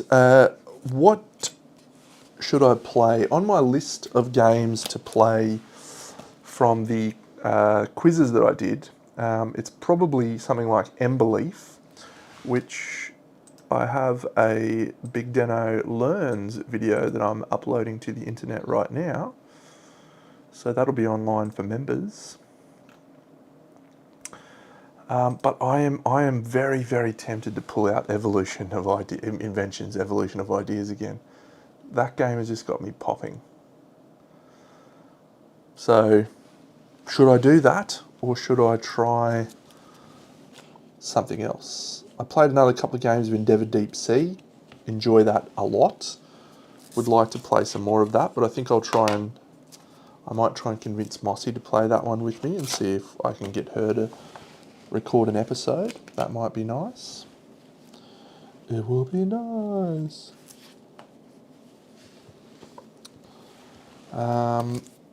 So should I play Inventions, Evolution of Ideas, or should I play Embelief? One of the ones on my lists. I don't know, I'm most jazzed by Inventions. I think we've got the list on here, have we? Let's go look at the posts.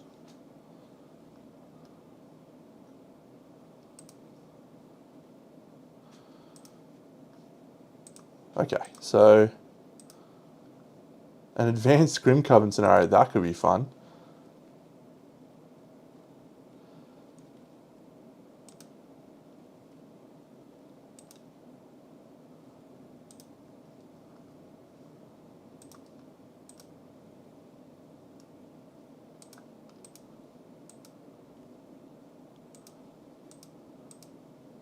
So this was my small games vote. So Tiny Epic Dungeons could be fun. Doomcrawler was also winning that for a while.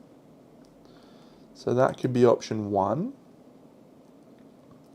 Option 2 is the medium weight games. So Ashes Ascendancy won that. I could play Ashes. I haven't played Ashes in a while. I've gone in reverse order for this one though. I've done Men Nefer, so I should do Embelief next, and then Endeavour Deep Sea, and then Ashes. And then I've done the heavy games. This got 118 votes, and Black Rose Wars won, so that's why I played it tonight, which is nice.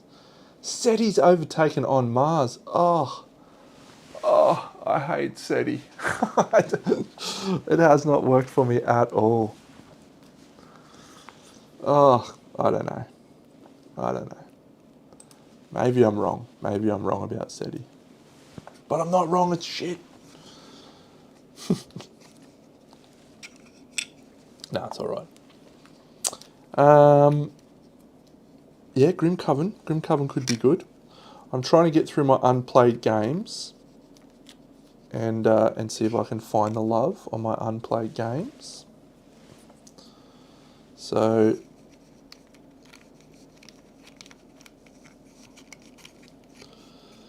sort of feel like I should play an unplayed game, and I think Grim Coven's got like 30 plays now. So yeah, Lisboa, there's another one.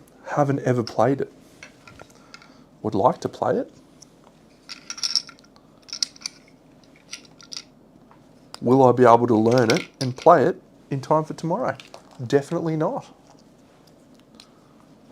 It took me about 3 weeks to figure out how to play Inventions, Evolution of Ideas, and even having played it, I still don't actually think I learnt it until I played it 2 or 3 times.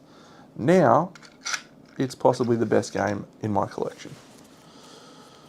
But yeah, I'd like to play Lisboa. These are all the forgotten spells. Sick. And I haven't played On Mars on the channel either. Solo. So that was on the list.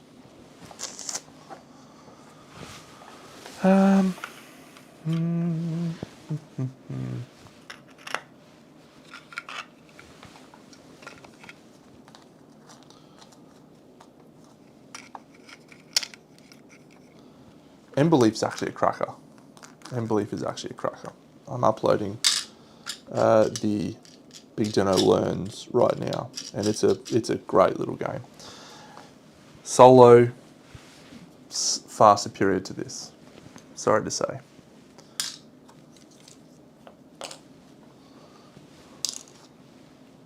Boop. Boop, boop. Boop, boop.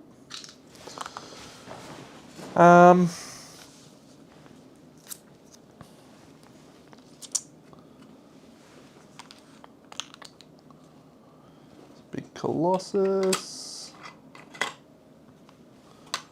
What are these little guys? Oh, they're me pharaohs. Nice. Oh no, I forgot these.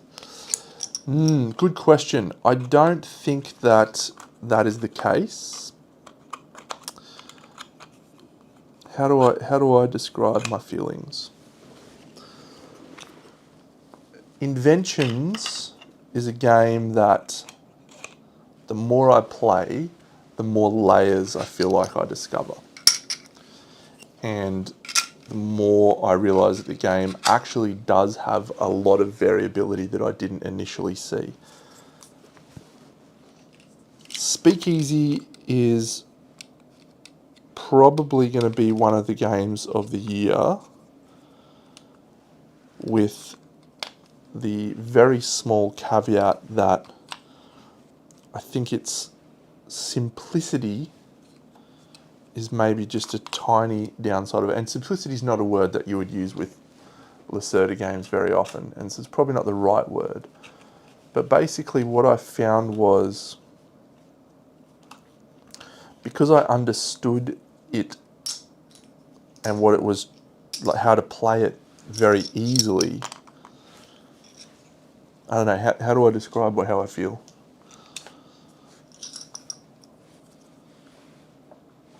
It was the game, it was great, but I've just thought more about Inventions over and over since then. But I think they're both great. I think they would both score 10 on my current ranking system, which is not very scientific, by the way.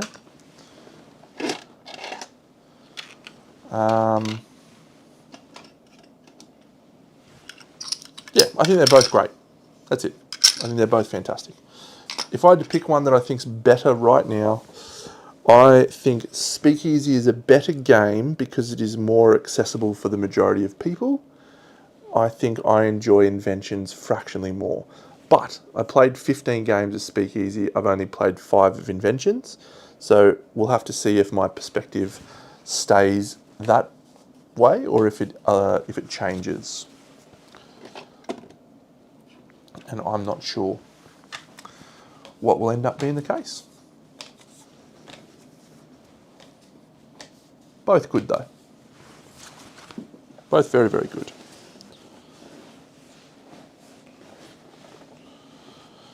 It's making me very excited for Lisboa, because everyone's favourite Lacerda is basically Lisboa, it seems like.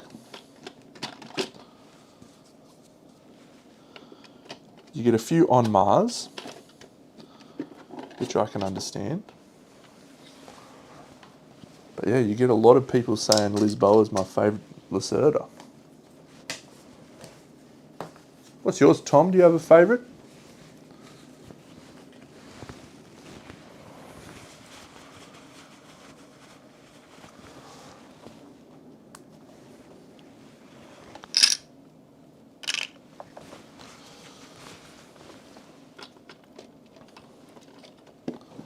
Just packing up my game. Having fun. Oh, giant box. Gigantic box. Okay. I think there are many people who would say that those are 2 very good games.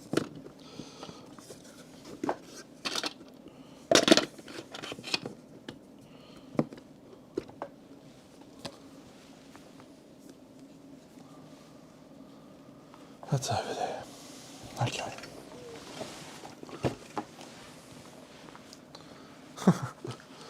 All right, this is a job for a future Trent, I think. I don't think this is a job for current Trent.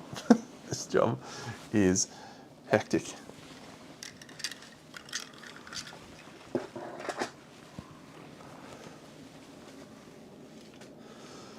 I played Kanban a long time ago with my good mate Sheldon, and I have not played it since. And that would be, I reckon, 5 or 6 years ago. And I remember at the time really enjoying it, but that was in a period when I was just learning about board gaming, and so the concept of like Lacerda games didn't mean anything to me. It was just like a game. So I would like to go back and try that now that I've played a little bit more stuff.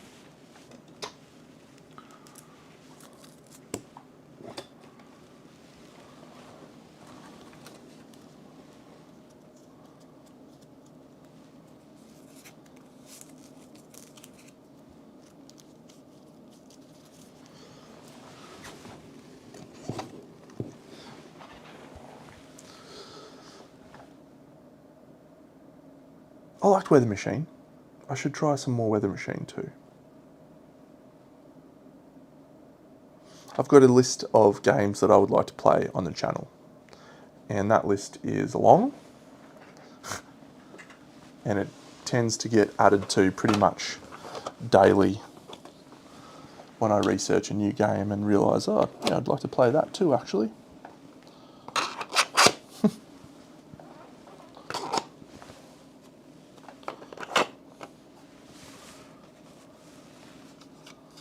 Yes, get it done. Please share your thoughts with me, mate. Please share them. I am really interested to hear how you feel about it. Genuinely interested.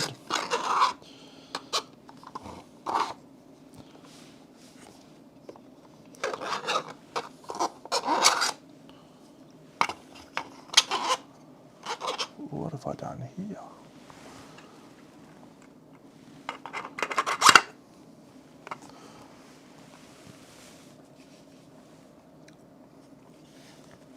That's another one that's on my list, by the way, about what I would like to play more of. What have I done here?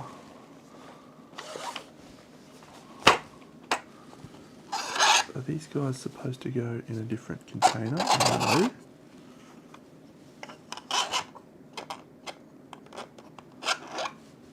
Two of them on the bottom, maybe. Yes. Yes. Little succubus.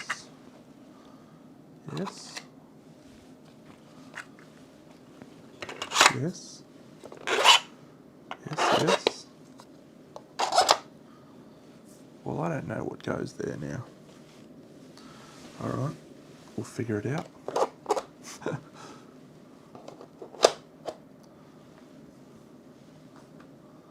There's got to be something that goes there, don't I?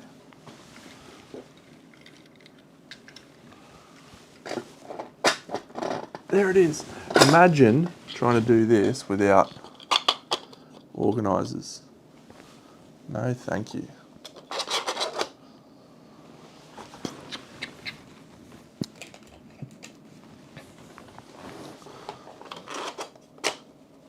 It's a game that's got layers, mate. It's a game that's got layers. You've got to build up to it. It'll be, it'll be a challenge first couple of plays, but it builds. It builds.